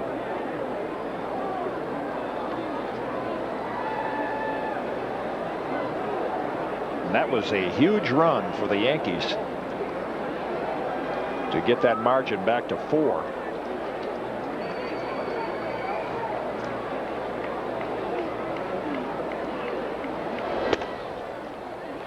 The Yankees have beaten Toronto 10 straight times this season. Toronto won the opening game this year here, and then the Yankees have come back to win the next 10. They have never taken 3 straight games at Skydome. They're well on their way to win number 2. Williams missing on the breaking pitch. Of course, to get in this wild card race, the Yankees have done a lot of things in September that they've never done before. Swept the Blue Jays at Yankee Stadium. Won 10 straight at home.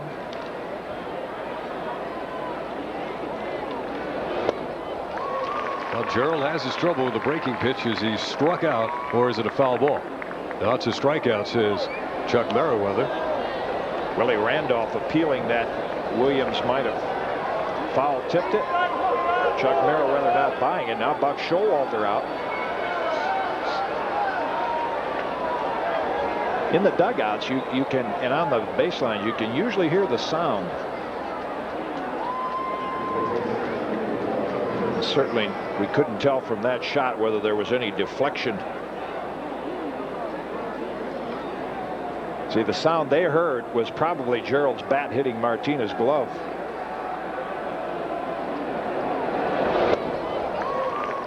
Didn't sound like a foul tip up here. So Gerald Williams strikes out. That's 8 in the game, recorded by Al Leiter. 1 away, and Russ Davis, who's been victimized twice. He takes a breaking pitch for strike 1. Davis, in his first start since the 14th of September, has not looked good at the plate in this game. Mattingly leading off second with 1 out. 5-1 Yankees.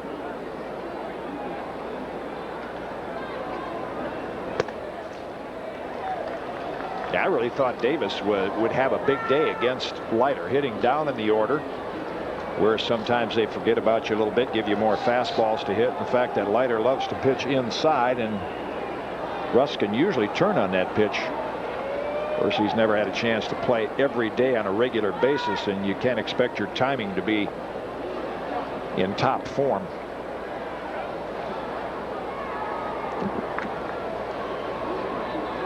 Al Leiter, a New Jersey native. Might be back here next year, might be elsewhere. He's a free agent after this year. Sandy Martinez behind the plate.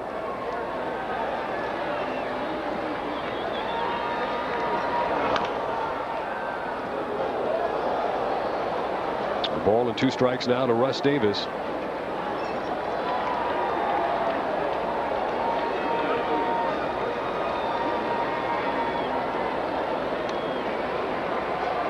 I wonder if Buck feels like it's been a long year.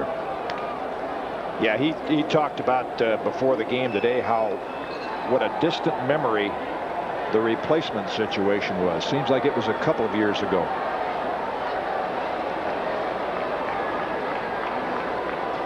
So many different subplots during this season. Davis is struck out again.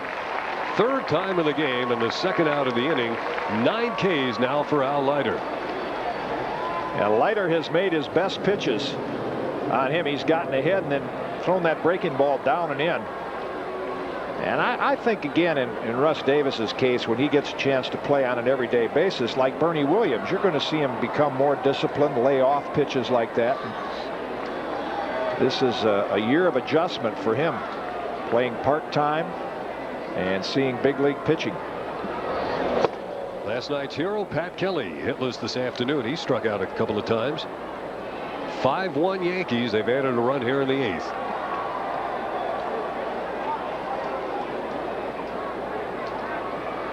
Willie Randolph with his eyes on Don Mattingly.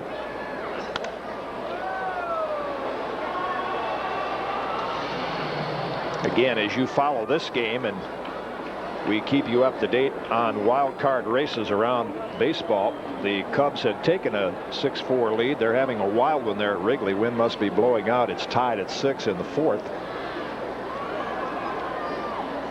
Houston wins that. Cubs are eliminated. Cubs win, goes down to tomorrow.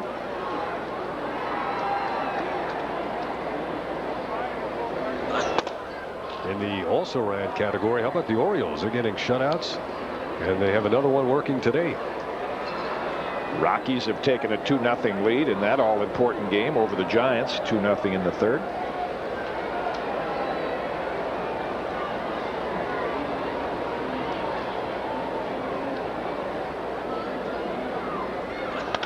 Kelly bounces it to short. Gonzalez's throw is in time to get him.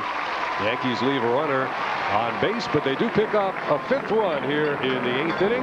Scott Kamieniecki trying to get the back loose before he comes out to pitch in the bottom of the 8th. Yanks up 5-1.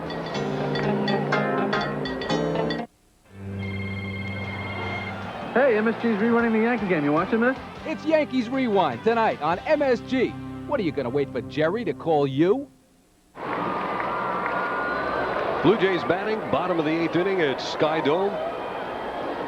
You see the sun over most of the infield and the shadows creeping toward the action. Scott Kamieniecki on the mound to Alex Gonzalez. Lifted in the air to center field. Bernie Williams. And that is out number 1. It's been a big help for Scott, and he's earned it. He's shown the Blue Jays that he can throw strikes early in the count, and he's gotten a lot of those 1-2 pitch outs. Just in case, in inning number 8, Wickman, the right-hander, and Rick Honeycutt. Of course, Olerud is coming up from the left side. And there is Mr. Wetland.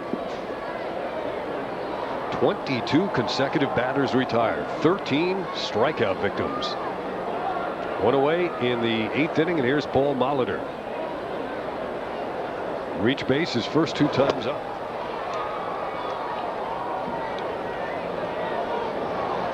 It's the wild one at Wrigley.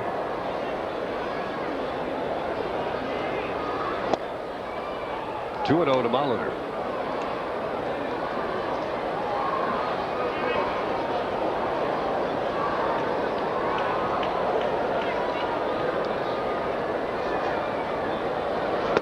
And Kamieniecki gets the strike. Mike Stanley behind the plate today. Jim Leyritz caught last night with Andy Pettitte on the mound.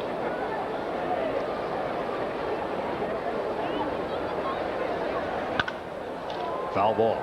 You know, when Andy Pettitte left the game last night, it looked as if he would pick up his 4th complete game of the year, but only have 1 victory to show for those 4 complete games. 2 losses and a tie. But then when the Yankees rallied, he lost the complete game, but he got the win. Well, it's that Yankee 4-run factor. They have reached that total 101 times. Same number as Cleveland and Boston. And Buck was talking about that before the game. He said, you know, you leave the game, a pitcher leaves the game, he's given up 3 runs, you still think you have a chance to win. It's that 4th run that you seldom overcome. So Molitor continues to battle Kamieniecki here with 1 out in the 8th inning.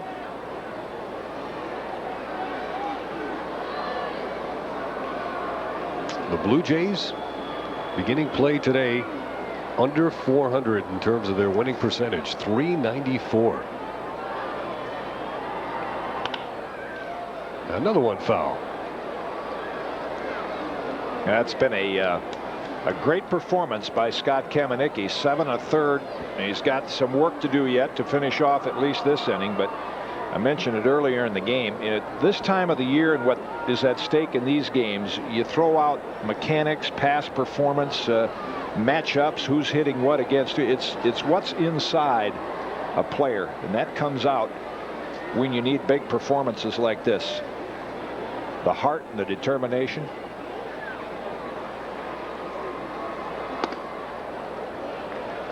So Scott goes full now to Paul Molitor with 1 out in the 8th inning.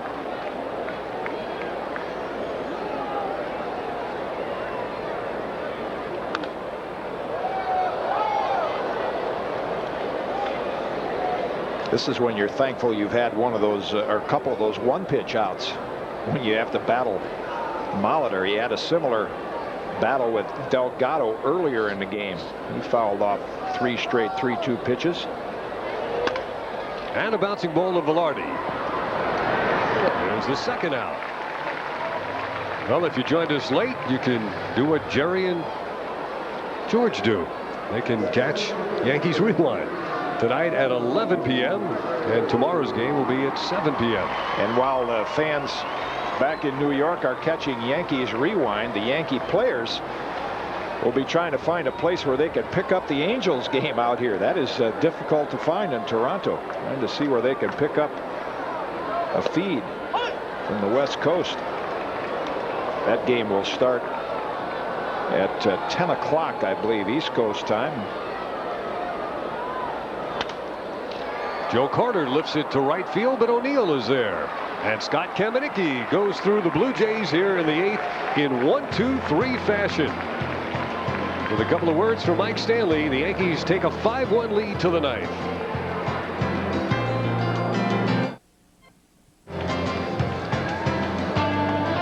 New York Yankees baseball is being brought to you by your Tri-State GMC truck dealers, the strength of experience. And a lot of Yankee fans here at Sky Dome, displaying their wares, banners. They've seen the Yankees lead right from the start in this one. 4 runs in the first inning. 5-1 is the Yankee lead as they come to bat in the 9th inning. Yankee hats and jerseys. Well, it was everywhere. It was a decade ago when there was a memorable Yankee Blue Jays series. That was over an exhibition stadium. And the Blue Jays won their first ever division title, defeating the Yankees that last weekend. Was that the weekend Phil Niekro got his 300th win? I believe it was. Ken Robinson has come on to pitch the 9th inning for the Toronto Blue Jays. Pitched against the Yankees last week and surprised a couple of hitters with the velocity he has. You mentioned, even though the scorecard lists him at 5'9", those coaches and personnel of the Blue Jays, he's about 5'7", but pretty good pop on the fastball. Blue Jays radio announcer Jerry Howarth says he's 5'7", and he looks down a little bit at Ken Robinson. It could be a big inning for the Yankees if they could take advantage of the rookie and add a run or two. That would make Buck's job a lot easier. I would say even right now, in fact, it's pretty easy to tell. You look out at the bullpen and John Wetland is sitting there very relaxed that Scott Kamieniecki will go to the mound in the 9th inning.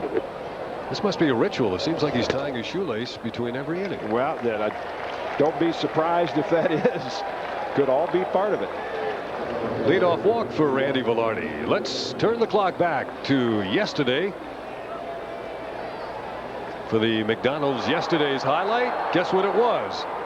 The home run, the 2-run shot in the 9th inning off Tony Castillo by Pat Kelly.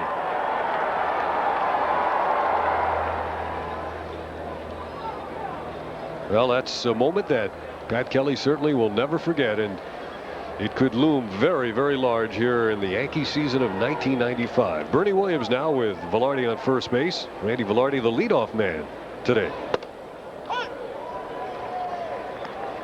You mentioned that ritual of Scott Kamieniecki. You know, you pitch good baseball the first few innings and you find yourself doing the same thing after every inning, whether it's going to the drinking fountain or toweling off or tying your shoelaces, and you say, hey, it's working pretty well. I'm going to do the same thing every inning.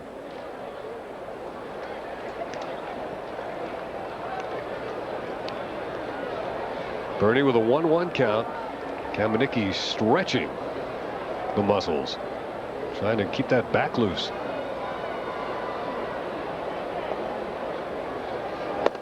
Went around. That's been the pitch du jour for the Blue Jays. Even though the Yankees have 5 runs on the board, it was lighter from the left side, and now Robinson, that breaking ball down and in, that once you commit, it's difficult to hold up. It looks like it's going to stay there about knee high. There's Al Leiter. Well, he departed by striking out the side in the 8th inning.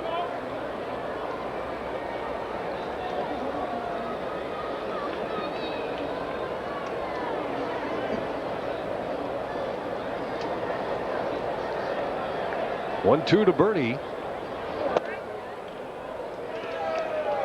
Good sharp breaking pitch with late movement from Ken Robinson. Yeah, Bernie'd like it in that zone just out over the plate a little bit more, because in this situation Buck doesn't use the sacrifice bunt, but Bernie would like to pull the ball between first and second.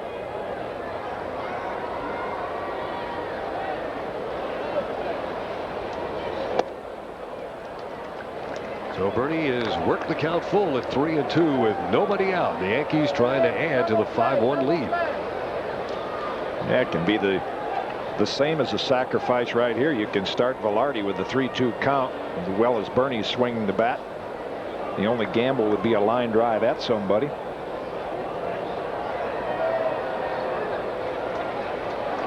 Olerud is the first baseman as Velarde takes his lead. He is going, and the pitch is stroked into right field. That's a base hit. Velarde easily to third. And the Yankees now have runners at the corners with nobody out in the ninth. Two-hit game for Bernie Williams.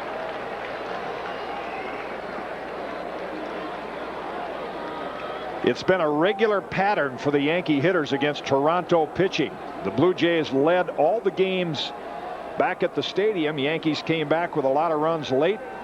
And again, they're trying to take advantage of an inexperienced bullpen. Green plays it well out in right center, but Bernie with a big base hit.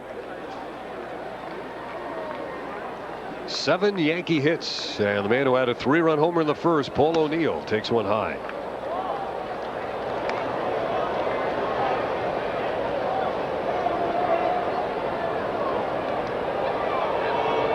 O'Neill was hitless last night, but he struck the big blow early in this one. 2-0 now from Robinson. Probably some Angel fans or Angels right now saying, where's Mike Timlin or Danny Cox? You know, for Cito Gaston. For their sake, they'd like to see him bring in someone with a little more experience and keep this a 5-1 ball game. And now Ken Robinson is one pitch away from loading the bases with nobody out here in the ninth. Of course, Cito is saying, hey, this is the way I play it during the season. When I'm behind, I bring in my inexperienced pitchers, and when I'm ahead, I use Timlin and Cox. And they're loaded up for Ruben Sierra. They lead the major leagues in base on balls, the Toronto Blue Jays. It has been a problem for Galen Cisco and his pitching staff all year. Cito to the phone, Cisco to the mound. Nobody up yet in the Blue Jays bullpen. You're talking about how different managers manage games. Now they'll get stirring down there. Looks like Carrera. Giovanni Carrera. You know, managers that are out of the race, you know, what do they owe the other teams and how they manage. There was some talk in the Yankee clubhouse today. Ricky Henderson was missing from the Oakland lineup last night. And Tony La Russa has not found Ricky, I guess you'd say, mentally prepared to want to play baseball. Has that ever happened before? And certainly the Yankees, from that standpoint, would like to see Oakland put their best lineup out there. But you can bet the managers and the players, especially the veteran players, know what's at stake, and they have enough pride to try to do the best they can for the integrity of the game. There's a guy who was not high on Tony La Russa's list, Ruben Sierra. With the bases loaded, he lifts one in the air to Joe Carter in center field. Velarde is tagged at third. Carter's throw will go to third as Randy Velarde scores, and the Yankees now lead it 6-1. Sacrifice fly and a run driven in for Ruben Sierra. That gives him 42 RBIs in 55 Yankee games.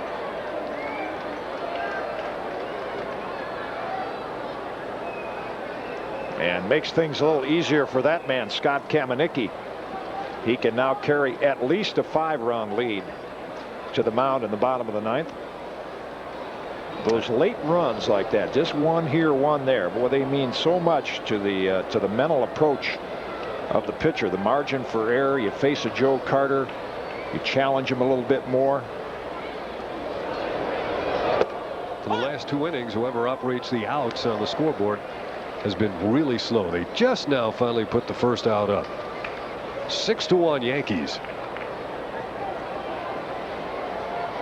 Astros just got 2 more. They lead that one now 8-6 in the 5th. Probably end up about 13-12 before that one's over with. Stanley got a low fastball, the type he likes to drive. Ken Robinson pitching here in relief of Al Leiter in the 9th inning.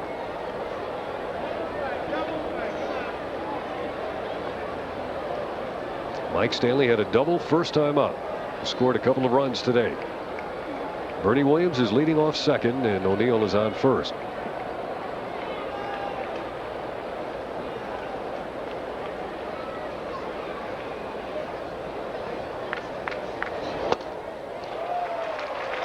Robinson gets him with a high breaking pitch. And now Don Mattingly coming up. And a combination of Blue Jay fans and a lot of Yankee fans on here giving him a nice ovation as he comes to the plate. Well, with all the talk about this being Donnie's last year in a Yankee uniform, or maybe even in uniform, fans all around the American League appreciate what he has meant to the game past 12 years. Last time up, he doubled to deep center field over the head of Joe Carter, who this time is playing him a little deeper. Bernie Williams, Paul O'Neill, the runners leading off first and second.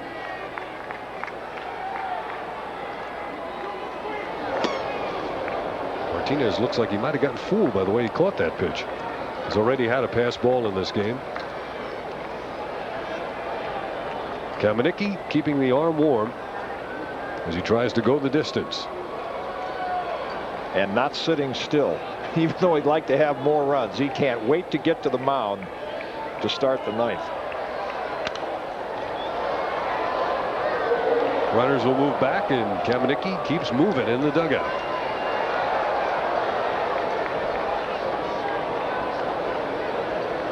Talking with his shortstop, Randy Velarde.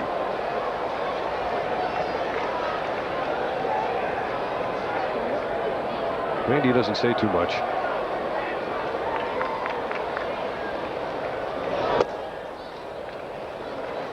Two-1 to Mattingly. Yankees are getting some action again in their bullpen. With this being a long inning, it's Rick Honeycutt. Yeah, that would factor into Buck's thinking with Kamenicki's back and the long half inning. You know, if Mattingly would come through here with an extra base hit, stretch it out to 8-1, he might do it anyway. But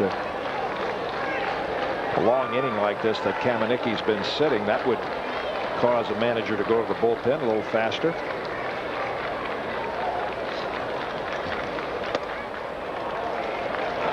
Robinson having his troubles. He's behind now 3-1.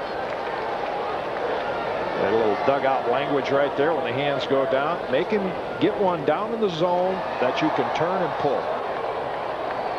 Charades.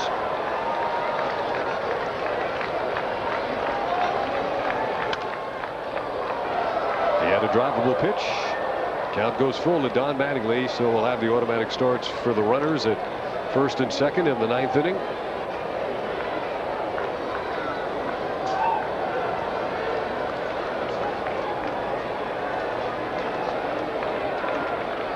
O'Neill off first. Bernie Williams is off second.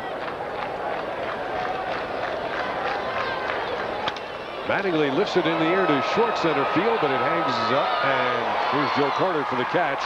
Yankees leave 2 more on here in the 9th, but they did pick up an additional run. Scott Kamenicki with the stretch to get set to come out and pitch the 9th as he goes for the complete game victory. 6-1 Yankees.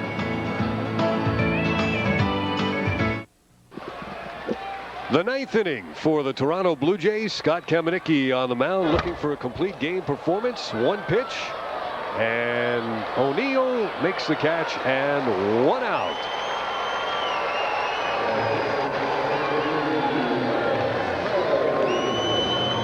Yankees and Blue Jays back here tomorrow on the final day of the regular season. AT&T Yankee scorecard, 1 o'clock. And then the Yankees and the Jays. Sterling Hitchcock will be the pitcher tomorrow for the New York Yankees as they go for their first ever sweep, assuming they pull it out here in the ninth inning. The Yankees looking for their first 3-game sweep at Skydome. And ironically, Scott Kamieniecki looking for a complete game. His last complete game, that loss we talked about that he took here at Skydome last year, pitched well. Oh, what a play at third by Russ Davis.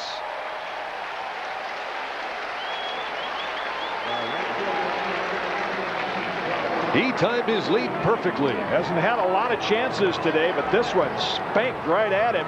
And you're right about the timing of the jump. And Kamieniecki now within 1 out. I mean, he pitched well last June, got beat 3-1. That was his last complete game.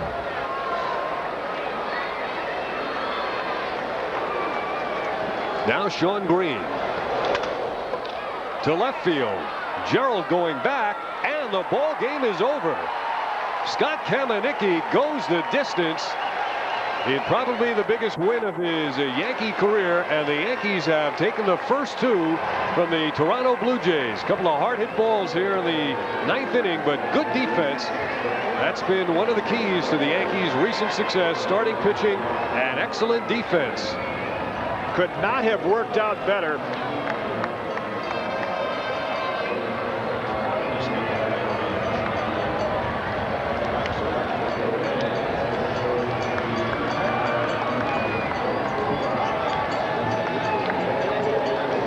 Could not have worked out better for Buck Showalter, because the Yankees got the early lead, made it a little easier for Kamieniecki. It was a typical game for Scott. Struggle in inning number 1. They add a couple late. Wetland, if they would need him for even 2 or 3 innings tomorrow, if they had to use him to finish it off, they could do that. And now, of course, David Cone will be held off in case there's a playoff game on Monday. And as the Yankees head toward the dugout and eventually the clubhouse, they're getting a rousing ovation from a lot of the Yankee fans on him here at Skydome. Can't say enough about the job that Scott Kamieniecki did. You think back to when he injured his elbow and began to work his way back into the rotation. Not very consistent, but now 4 solid starts in a row in September when they really needed him. And Scott pointed out who he wanted that souvenir baseball to go to as he entered the Yankee dugout. A complete game performance, first of the year for Scott Kamieniecki, and the Yankees down the Blue Jays here at Skydome 6-1. Here's our man Al. Now the top priority for the guys as they file into that clubhouse is, where can we watch the Angel game tonight? They will be paying close attention to that, and if the Angels win, they'll be celebrating tonight here in Toronto. So I got a feeling Al might be talking with Scott Kamieniecki in a couple of minutes. So stay with us here on MSG as we head toward the post-game report.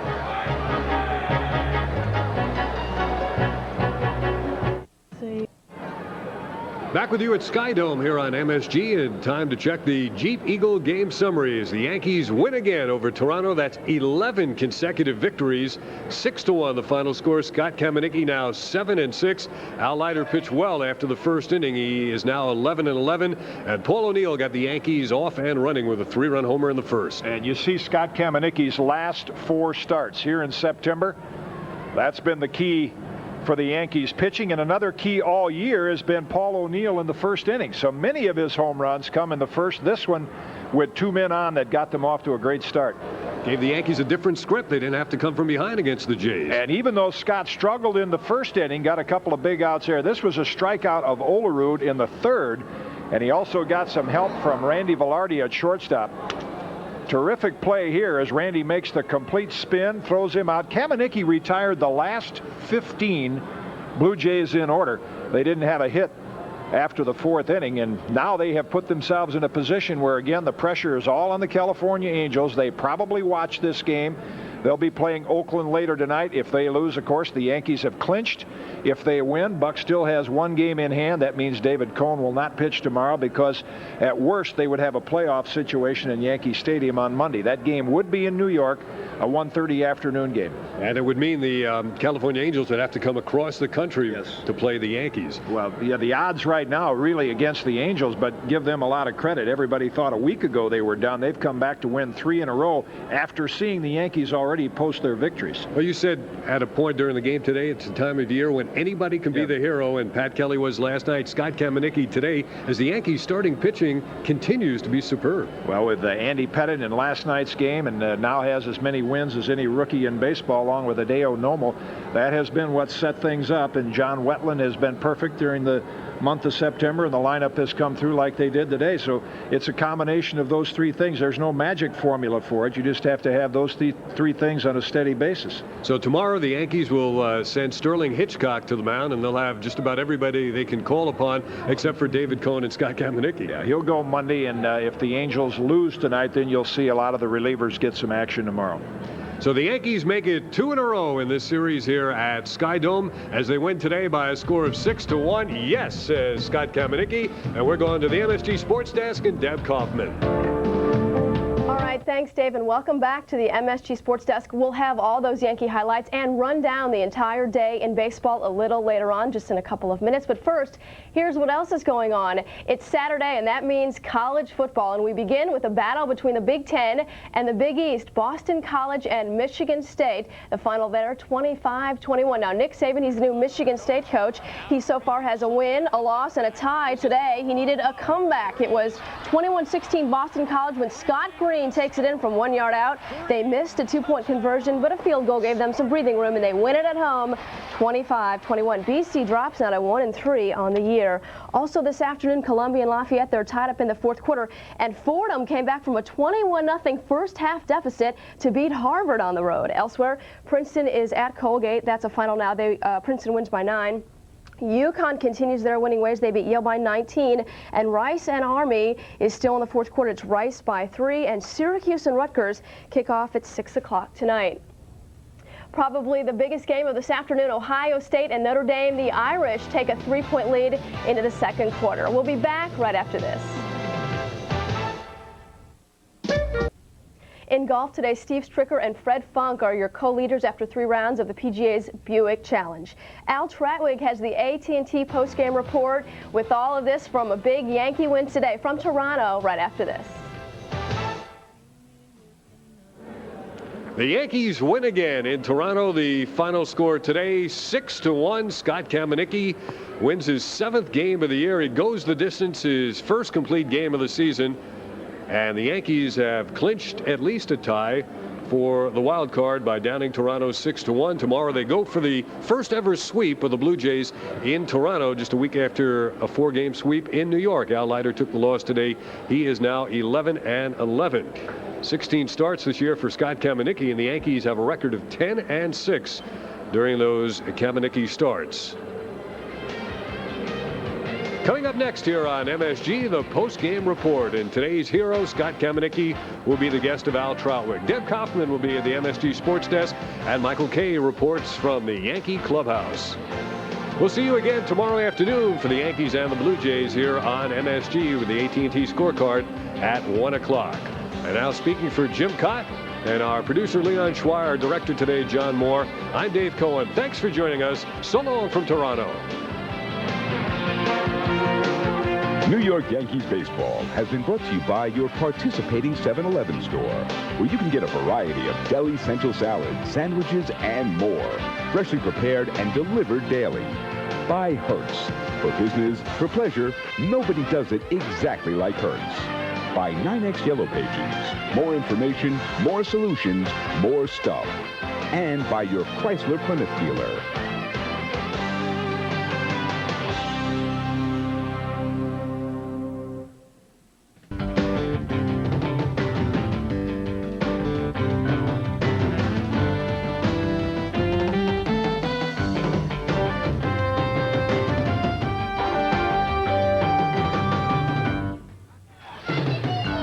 This is the Yankees post-game report, and today the Bombers guaranteed themselves, in the very least, a game on Monday. But the magic number is now 1. The key to this game was the first inning. Paul O'Neill stroking it and Scott Kamieniecki surviving it. He gives the bullpen yet another complete game. The starting pitching for the Yankees has been outstanding. The Yankees post-game report is brought to you by your New York, New Jersey, Fairfield County Buick dealers. Trade up to quality and value you can afford right now. In the Yankees dugout with Scott Kamieniecki, a complete game, an outstanding performance, Scott, and really the key, obviously, was getting out of that first inning. And you're telling me a moment ago you're just too strong because you're well rested. Yeah, I hadn't pitched in 7 days, and I was a little, pumped up for this game. It's a big game, and I want to do well. I was just a little too strong, a little overthrowing. I got away with a few mistakes, hit some fly balls, and after that I seemed to settle down, get in a groove. You know, in those days you spent on the disabled list, not able to contribute, the team having its problems, but now this past month you've really been able to significantly contribute to the cause, and that's got to make this season at least end on an extremely high note. Well, once I got back, I missed 2 months, but I was still able to, I got the opportunity to contribute. And it's not the way I would have drawn up a year to materialize, but Buck still gave me the opportunity to go out there. It's a great opportunity, and fortunately, the team has played well behind me, and I'm just taking advantage of some breaks. Like I said, it's not the way I've drawn it up, but hopefully it's starting to finish it like we thought we would do it. What went extremely well for you today in terms of pitch control and placement, and which pitches were there for you? Well, I had a real good fastball. I was locating it well. It was really popping in the glove today, too. Yeah, I was staying. Once I settled down and quit trying to overthrow and just let my natural ability take over, let the movement take over, it was easy. Mike Stanley was great behind there. Every now and then he'd come up to me and say, just do what you can do. Don't do too much. Don't try to do more than you're capable of doing. And what really helped was the 4 runs in the first. After last night, I didn't want to get behind and have the team battle back from behind like we did last night, because that's a tough way to do it. But tonight they gave me the lead, and it was up to me and our defense to hold it. Does the team have any plans tonight to get together to watch the California game or not? Well, I'm sure there'll be a lot of interest in that. Right now, I don't know of any plans, but I'm sure everyone's gonna find out about that or watch it in their own way. And hopefully we won't have to win tomorrow, but if we do, we're gonna approach it the way we've been approaching the games last 2 or 3 weeks. Scott, thanks for your time. Excellent performance today. Thank you. Scott Kamieniecki does the job for the Yankees. It's a complete game, and the Yankees win it by the score of 6-1. We'll be back with Michael Kay's Clubhouse Report here for some of the other interested Yankees in today's decision. But first, here are the highlights from today's game and other scores from the MSG Sports Desk back in New York.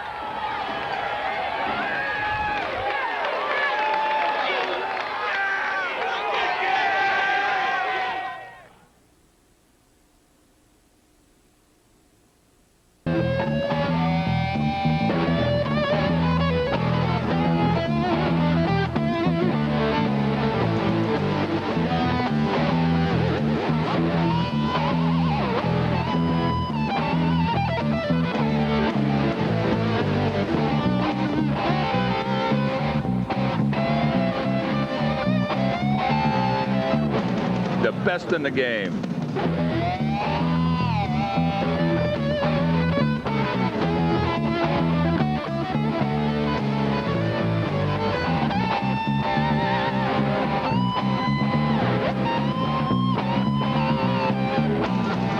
The best in the game.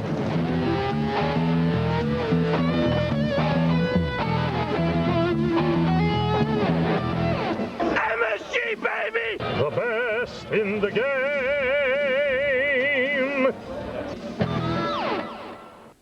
Just when you thought summer's nearly over, the deals. Welcome back to the MSG Sports Desk. I'm Deb Kaufman. So no 9th inning heroics for the Yankees. They didn't need any. They got 4 runs in the first, and they held up. As the Yankees draw closer to that wild card spot, they now at least guarantee themselves a tie for that wild card spot. Your highlights are brought to you by Hyundai, cars that make sense. Jack McDowell did have to sit this one out. He missed his turn in the rotation due to that strained muscle in his back. And the Yankees made some noise early. Former Bomber Al Leiter on the hill. It's the top of the first, and he walks Randy Velarde, the first batter of the game, so he gives up the leadoff walk. The next hitter is Bernie Williams. Williams singles to left, moving Velarde to second. So there were runners on first and second for Paul O'Neill, and that's gone. Deep to center field, a 3-run blast, his 22nd of the year, and the Yankees jump out to the 3-0 lead, something they haven't been able to do against Toronto this year. New York not done. They loaded the bases with only one out. Russ Davis is at the plate, and Davis watches the L-ladder pitch get by Sandy Martinez. Mike Stanley scores from third, and New York is up 4-0. Toronto did get one back in the bottom of the first. Paul Molitor singles to right. That scores Alex Gonzalez, but the Yankees still led it 4-1. Scott Kamenicki taking full advantage of his important start. He knew how important it was. Bottom of the third now, runners on second, 2 out, and he strikes out John Olerud to end the threat. Kamenicki ends the inning with a strikeout, getting Sandy Martinez in the fourth. And plenty of Yankee fans made the trip to Toronto to support their team. New York getting another one in the eighth. Don Mattingly with one on. He drives the ball to center. It's a 2-base hit. And watch Mike Stanley chug around all the way from first to home. He'll score, and the Yanks take an impressive 5-1 lead. They added another in the ninth. And then Scott Kamenicki finishes the Jays off. He retired the last 15 batters he faced. The last one comes on the Shawn Green lineout, and Kamenicki gets a complete game win. 6-1 your final, guaranteeing New York at least a tie for that wild card spot.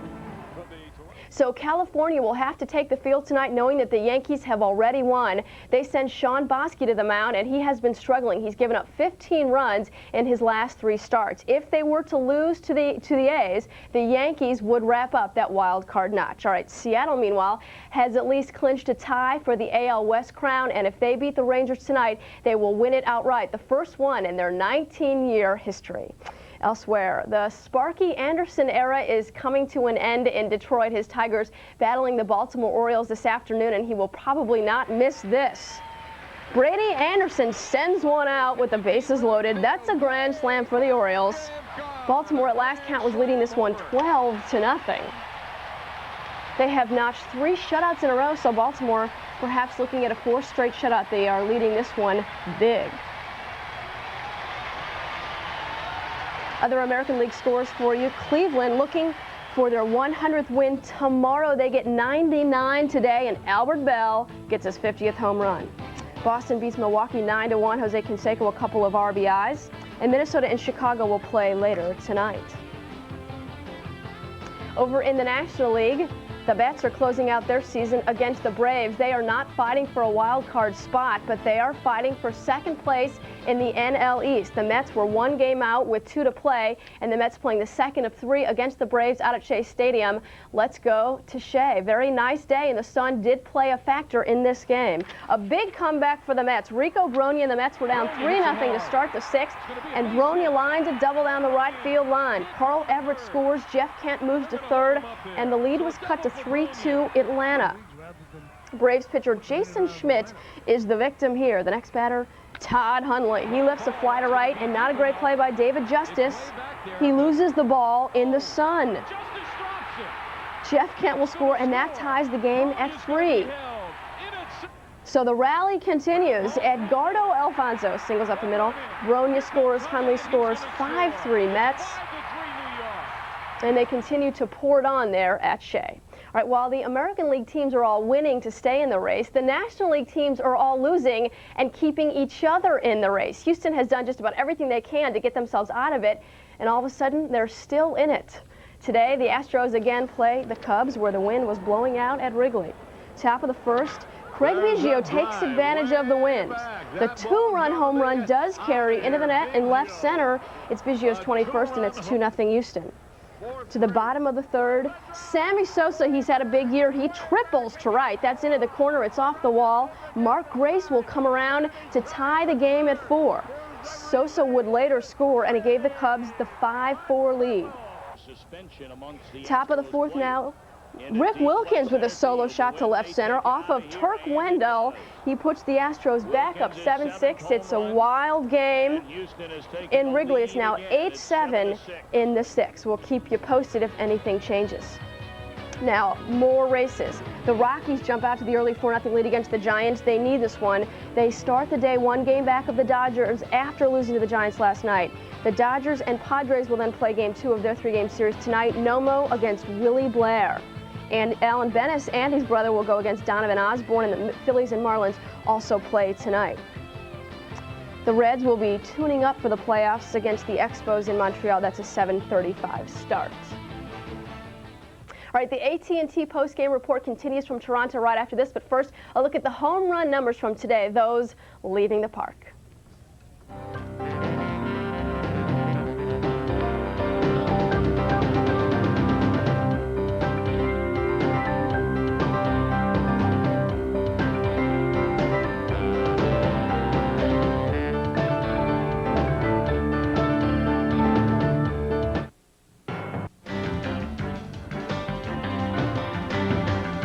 Back at Skydome, Yankee fans checked in, and that's exactly what the Yankees are trying to do for the postseason. Well, their magic number is now 1.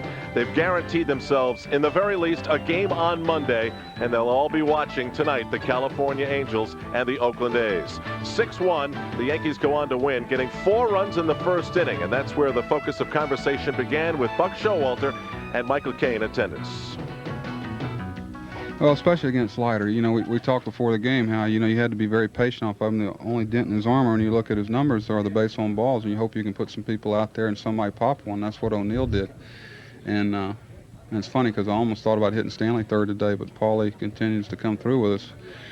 If we could play a few more games, he'd have 100 RBIs.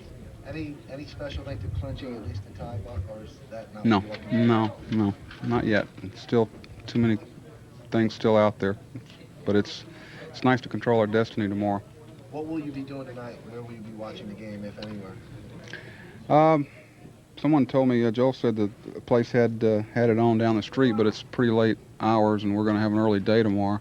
I hope that I'd love to be able to come in tomorrow and play Andy Fox and Derek Jeter and Ruben Rivera and George Posada, but you know, we're preparing like that's not going to happen. Don't give up the name, Buck. Do not give up that name. Okay. Does Hitchcock start tomorrow? Yes. Yeah, Hitch will start, regardless if they win or lose. I already have. You want some more again? Again. Well, you know, regardless, we think Hitch is a pretty good option. He's pitched well against Toronto, and he's, you know, it's just like, you know, we're not running out bad pitchers. Scott Kamenicki and Andy Pettit and Sterling Hitchcock have been good pitchers for us. You know, what Cammy's overcome this year to get, you know, I think a lot of people lose sight of the serious injury he had this year. And, but regardless of what happens tomorrow, if we go into a playoff situation, David will pitch then. Buck, do you believe in carryovers the 9th inning last night? I did in the first inning, but I did in the second through the 7th. So I think at this time of year, the carryover is not always a foregone conclusion, especially against Al Leiter and against Henkin tomorrow.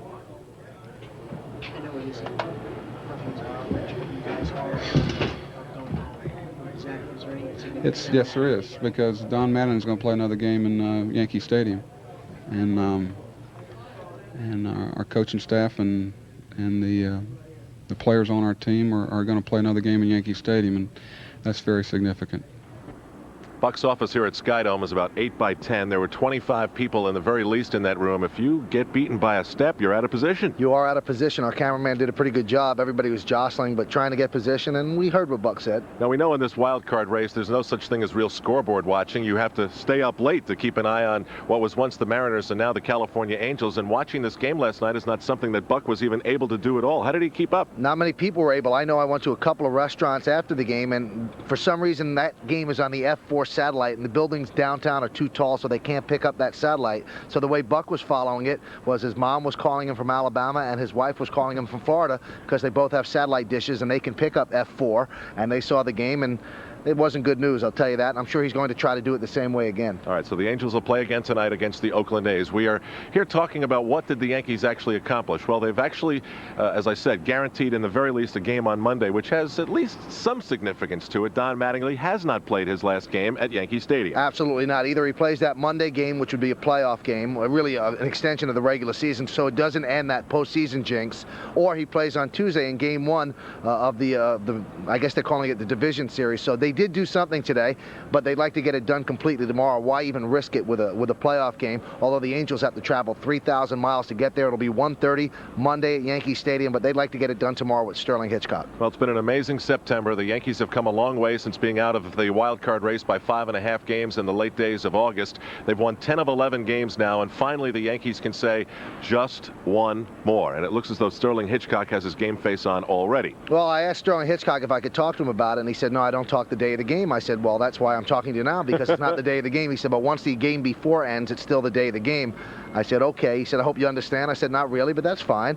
And he does have the game face on. He's 24 years old. He's going to pitch the biggest game of his life. But I don't think people should be alarmed, because Andy Pettitte pitched the biggest game of his life twice now, and he's done very well. Kamenicki came in and did a great job today, and now it's up to Sterling Hitchcock. It's a real second-guessable move by Buck Showalter. I like the move. I would not have started David Cone. This way you have Cone fresh for Game 1. You want to get into the playoffs. Yes, I know that, but you want to have a chance to win the playoffs. If you can match David Cone with Randy Johnson, you've got a pretty good shot. And then if they don't win tomorrow, they have David Cone for that playoff game. So either way, they could still go to their best pitcher to try to get into the playoffs. I like the move, and what Buck Showalter said is true. It's not like we're sending a bad pitcher out there. Sterling Hitchcock has done very well of late, so it's a real tough move. It's a tough call for Buck. If it doesn't work out, people are going to second-guess him to the sky, but he's taking that chance. Second-guessing him to the sky here could be a little bit tough. They're closing the roof at Sky Dome. Hopefully they'll get a chance to reopen it tomorrow when Sterling Hitchcock will face the Toronto Blue Jays and Pat Henkin. Mike chats with David Cone as we continue post-game on MSG.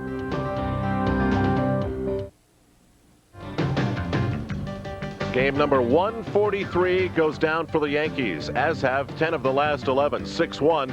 They're poised to make their first ever sweep at Sky Dome. David Cone's destiny, the Yankees' hope, is Tuesday for Game 1 of the real postseason. Michael Kay spoke to him moments ago. David, you were originally slated to go tomorrow. Now it's going to be Sterling Hitchcock as you guys go in with a one-game lead. Are you ready, or is this a move that you say, hey, I understand what's going on? I think I understand what's going on, and we've got a chance to wrap this up ourselves and set up the playoff rotation. It's a good shot. And Sterling Hitchcock's pitched awful well, too, as Scott Kamenicki, and they both deserve the chance to pitch in these kind of games, and we're hoping we can get it done ourselves. Would you have been able to go tomorrow if you had to? Sure. I was ready to go, but I think it's the right move. Sterling deserves the chance, as did Cammy today, and really the whole staff has pitched well, and that's why we're in this position right now.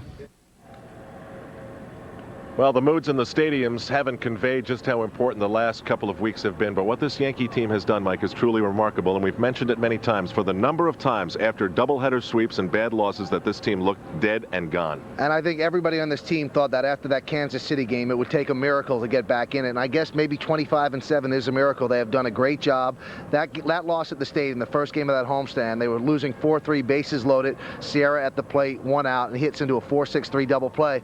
I said on the air that it was pretty much over right then, but they have fooled everybody. They've come back like champions, and what's ironic, Al, is they've had to, because if they didn't play this well, they would not even be thinking about it. They'd have the hunting and fishing magazines out. Right. Now they'd be going home tomorrow. They'd have no chance. Remember the days when we thought a 500 record or something slightly above it would be good enough to be the wild card team this year? Not so, but the Yankees still lead it by a game and a half over the California Angels with a wild card magic number of 1. Paul O'Neill's 3-run home run and a 4-run first propel Scott Kamenicki to a complete game. The 22nd home run of the season for Paul O'Neill, and this one was crushed, nudging his RBI total up near 100, completing a marvelous run through the schedule for Paul O'Neill. Joe Carter couldn't catch it, and the Yankees hope to do what they must tomorrow against the Toronto Blue Jays. The Angels lose tonight. It doesn't matter what they do. AT&T's Yankees scorecard will begin our coverage on MSG at 1 o'clock. Coming up next on MSG, it's Psycho World. Remember, tonight at 10:30, the full report from the MSG Sports Desk. The producer of Yankees Baseball on MSG, Leon Schweier. Our director, John Moore. Associate producer, Eddie Caginelli. And our associate director, Mike Santini. The executive producer for MSG is Mike McCarthy. While the Jays fans lament this lost season, the Yankees look ahead to tomorrow, and we certainly hope you join us. For Dave Cohen, Jim Cott, and Michael Kay, I'm Al Troutwig. It's a good night from Toronto, Ontario, Canada.